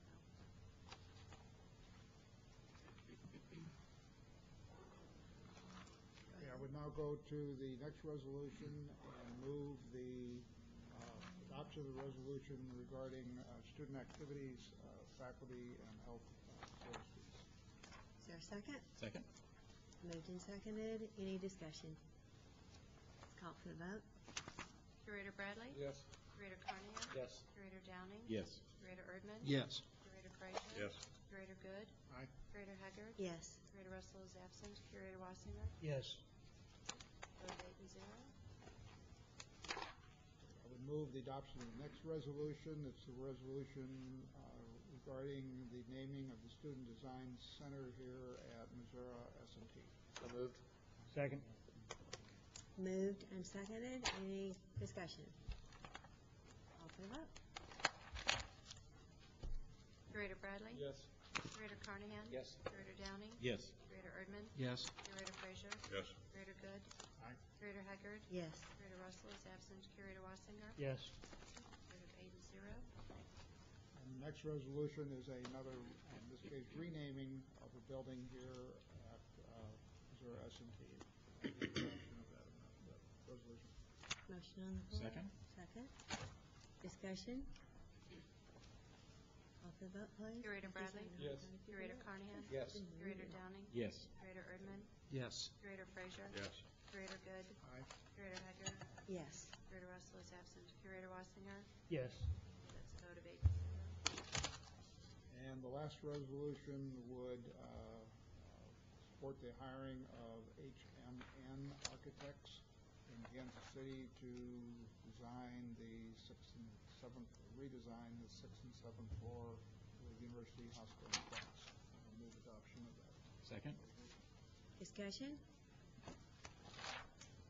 Call for the vote, please. Curator Bradley? Yes. Curator Carnahan? Yes. Curator Downing? Yes. Curator Erdman? Yes. Curator Frazier? Yes. Curator Good? Aye. Curator Haggard? Yes. Curator Russell is absent. Curator Wassinger? Yes. Vote of 8 and 0. I think that concludes our business. You moved that really fast. Good job, Wayne. And we do appreciate that. The next thing is Governance Committee. Warren? Well, I'll yield to the chairman, Bo. Thank you. Thanks. Oh, sorry about that. That was- Yeah, sorry about that. Okay, we have a couple action items and one information recommendation item.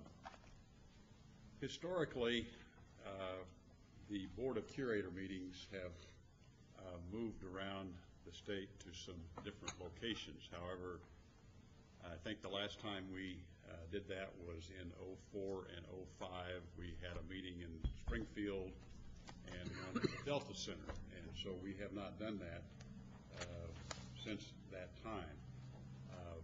There is some interest in, and John Carnahan has been on the soapbox about this, and maybe David to some extent too, about moving around to the different parts of the state. So the committee discussed that possibility of moving to a significant university location or major metropolitan area and a periodic rotation with a business purpose. There has to be something that would be achieved with the movement of the meeting off campus rather than just have one for the sake of having one in a location. The committee spoke in favor of an off-site board meeting this year and made a proposed change that the September meeting for this year be changed to Springfield. The purpose there would be to visit MU's Southwest Missouri Research Center. We would visit the Missouri Rehabilitation Center, and then we would cultivate relations of our stakeholders in that large, I think, third largest metropolitan area in the state of Missouri. And I think that last one would certainly be probably the most important one. The costs related to that are a little bit uncertain. We think we can get a free visa. John's done some work on that.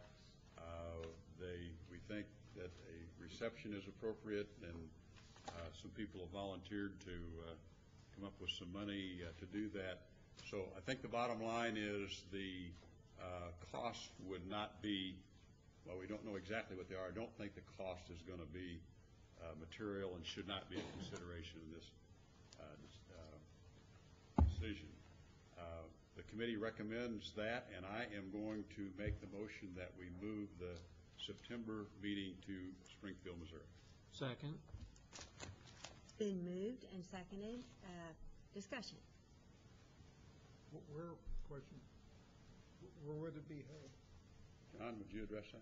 I took the liberty of contacting Emily Fox, who is an alumni of the Columbia campus, and she is in charge and developed what's called the Discovery Center.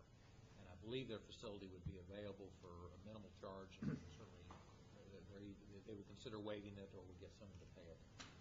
But it's a fairly nice facility, in some ways similar to this, but it's a kind of like the St. Louis Science Center, a little different.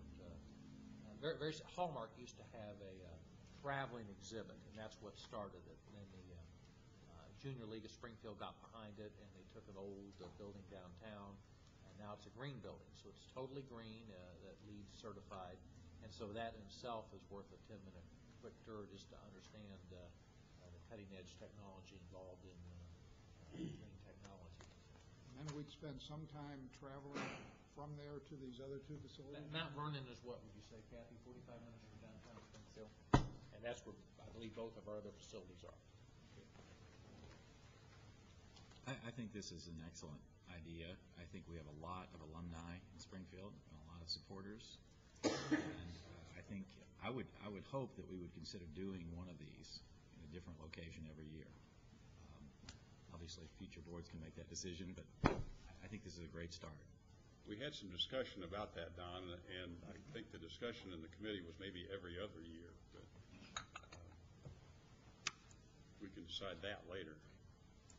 I think the staff is going to put together a program that's focused on what it is exactly that we want to do and to try to achieve our objectives while we're there, so we're not just there without a very specific purpose. Any other discussion? Call for the vote. Curator Bradley? Yes. Curator Carnahan? Yes. Curator Downing? Yes. Curator Erdman? Yes. Curator Frazier? Yes. Curator Good? Aye. Curator Haggard? Yes. Curator Russell is absent. Curator Wassinger? Yes. Vote of 8 and 0. Okay, one other item we're going to ask for some action on. Curator Downing has had some difficulty with his schedule. He has a very busy legal practice and has some commitments to the courtroom, and consequently has had to miss a couple meetings that he did not want to miss. And as he looked forward into the 2011 calendar year, saw that there was another one of those conflicts. And we talked about the opportunity to accommodate Don, which we thought we should do if we could make it work. If we moved the March 24, 25 to Monday and Tuesday, March 21 and 22, I think that would accommodate Curator Downing's schedule. So we are proposing that instead of a Thursday, Friday, which is what we have always done, that it be a Monday, Tuesday.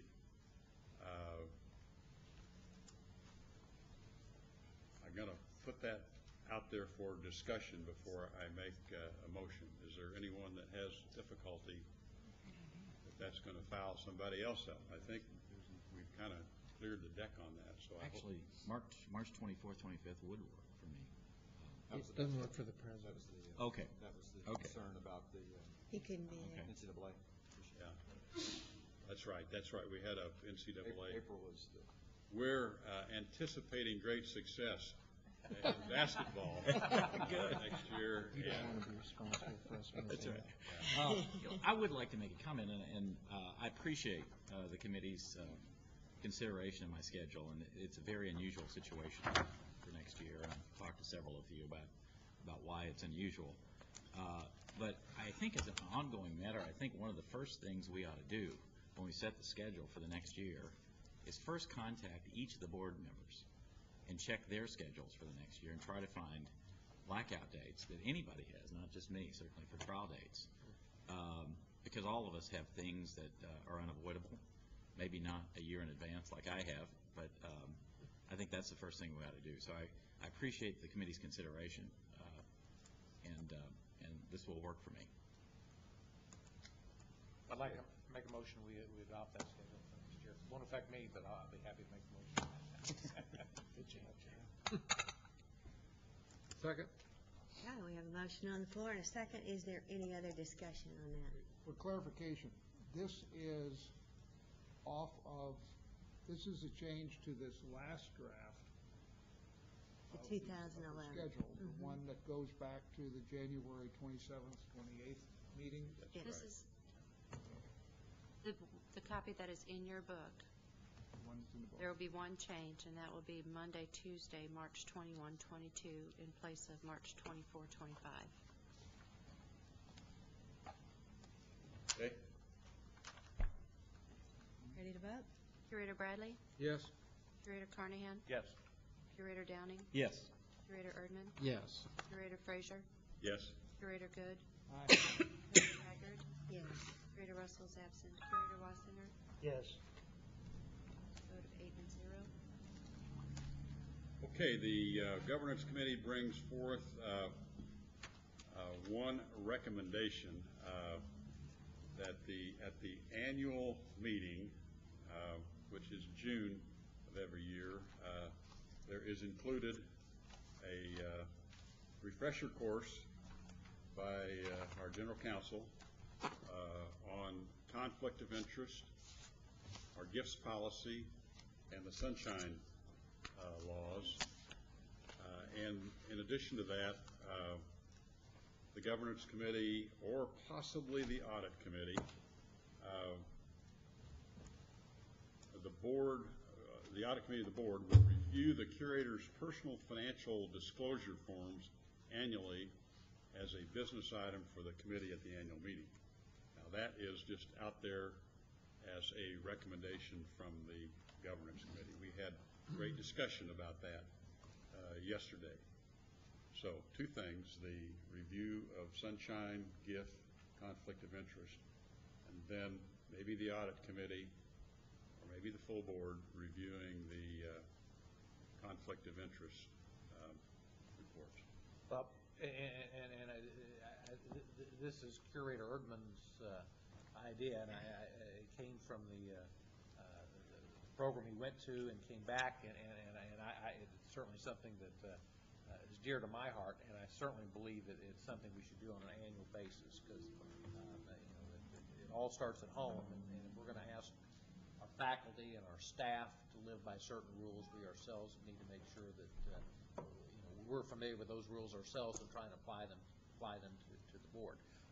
The embarrassing part will be reviewing the annual reports we file. It's not embarrassing, but at least it's a lot of information. But I think the committee would be when you look at the purpose of the committee and our preamble, I think the Governance Committee is the appropriate committee to deal with that on an annual basis. I might further, my intent in bringing this up was to just lay this on the table and allow the General Counsel, the President, to do some work and come back to us at the June meeting, but to just lay on the table the thought of having an annual refresher on our well-established conflict of interest, our well-established gift policy, and the essentials of the Sunshine Act.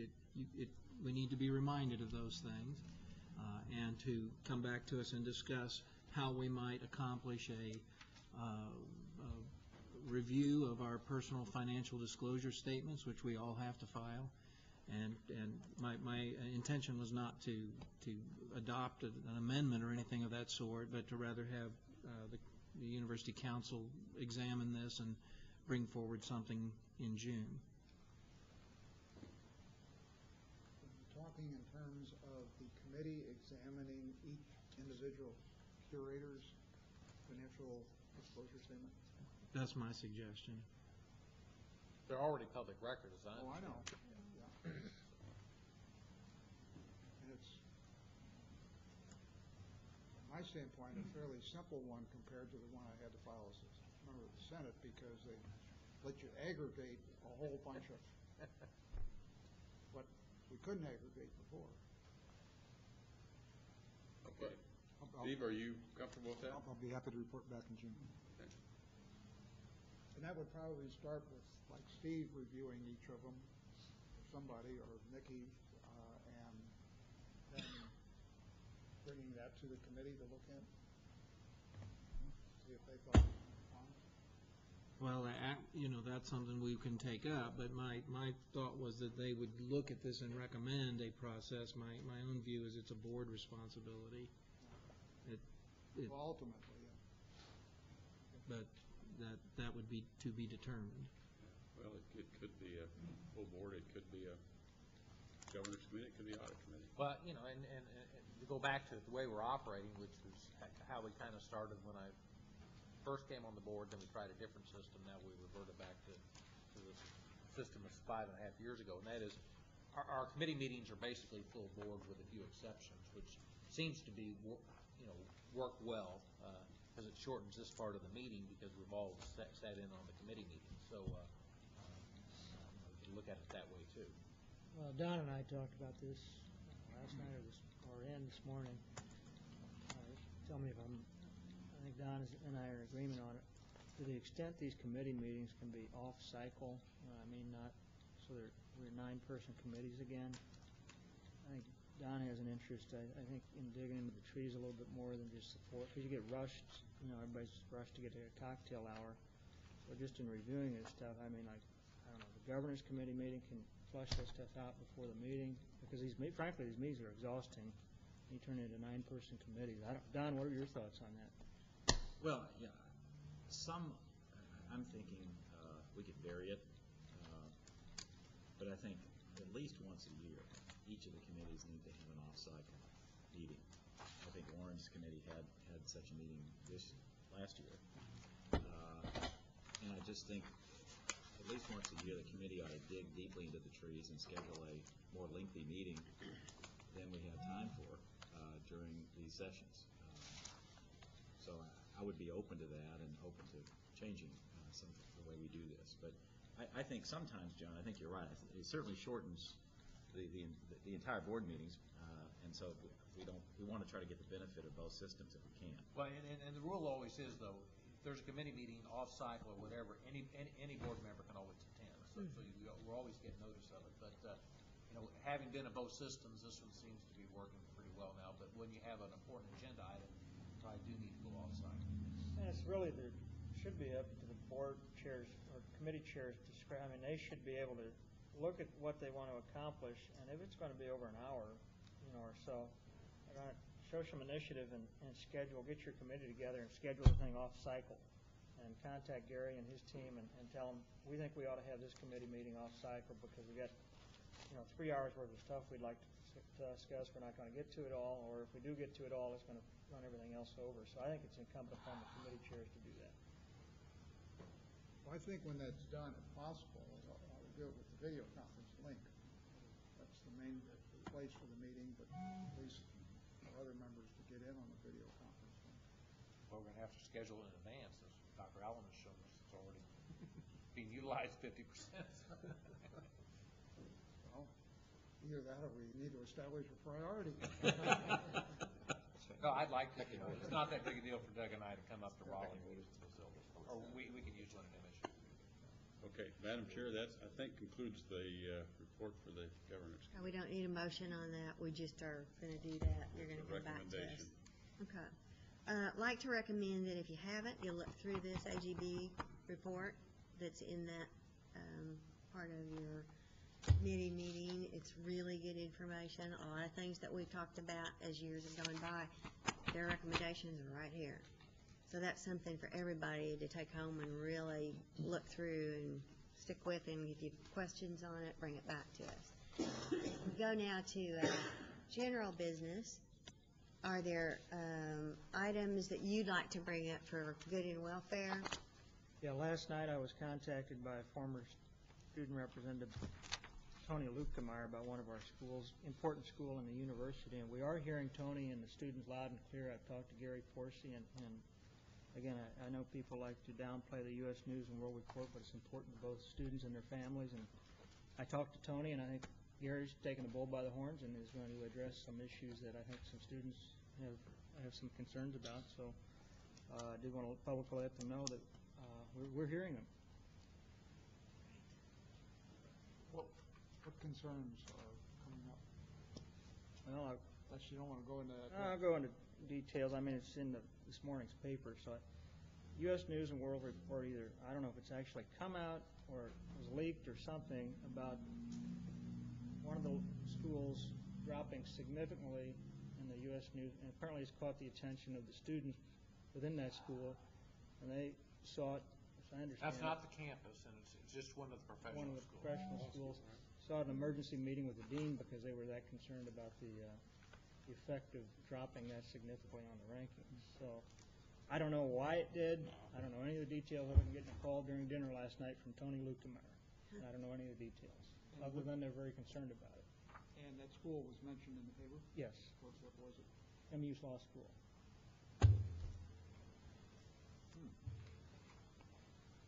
So Brian and Brady are aware and are on top of it. We'll be sure we come back to you. I'll talk to Tony personally. And I know everybody hates U.S. News and World Report, but there it is. Anything else?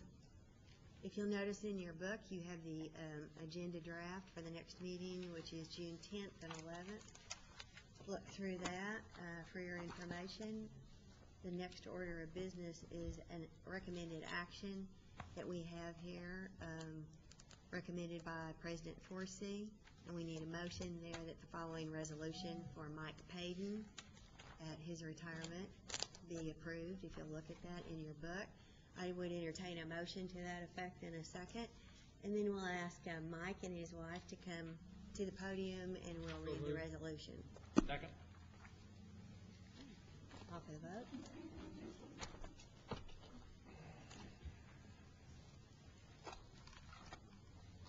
This is just too good a resolution to not get Betsy to do this, and have Mike and Carrie up here to enjoy it with us.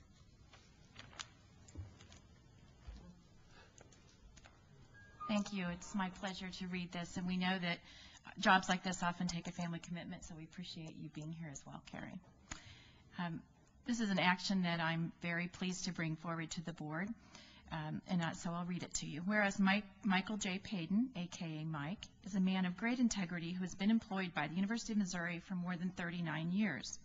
Whereas Mike began his employment on the Rolla campus, which is appropriate that we're here today, in 1971 as a fiscal analyst, and has progressed in his career to various system positions, including manager of investments and trusts in 1978, manager of financial reporting in 1980, manager of employee and benefits in 1983, director of faculty and staff benefits in 1989, assistant vice president in 1999, and his current position of associate vice president benefits in 2002. Whereas Mike has overseen the faculty and staff benefits for the University of Missouri for 25 years, demonstrating an unwavering commitment to protecting the interests of the faculty and staff regarding their benefits, in particular the university's retirement plan, of which he is about to become a benefit recipient. Whereas Mike has spent hours communicating with and educating faculty, staff, and retirees on very complex benefit options and issues, and in doing so, employees have described his manner as gracious, patient, and calm under fire. Whereas Mike has had to make tough decisions, sometimes unpopular decisions, but always with the best interests of the university, its employees, and retirees at heart when making those decisions.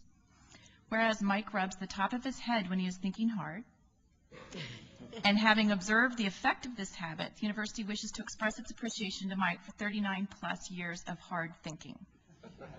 Whereas when scoring one's propensity to spend money where the range spans from tight to extravagant, Mike's score is clearly frugal.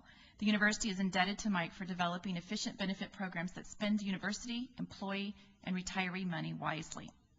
Whereas Mike's job has often required travel for meetings or professional development for which he overcame his fear of flying for benefit of the university, except in one incident when boarding a Boeing 727 on which mechanics and electricians were hovered over hundreds of cockpit dashboard wiring cables that caused Mike to disembark the plane unbeknownst to his vice president traveling companion. Whereas the U.S. Postal Service motto, neither snow nor rain nor heat nor gloom of night stays these couriers from swift completion of their appointed rounds, plays second fiddle to Mike's neither I-70 closures for snow nor torrents of rain nor flat tires, stays the spokesperson for benefits from meetings with councils, committees, vendors, or consultants. Whereas soon to leave all this behind, Mike has announced his retirement from the university effective May 31st, 2010, after more than 39 years of loyal and dedicated service to the University of Missouri and its employees. Now, therefore, be it resolved that the President of the University of Missouri and the Board of Curators do hereby adopt this resolution as an expression of their sincere appreciation of Mike's long, loyal, and extraordinary service. Congratulations.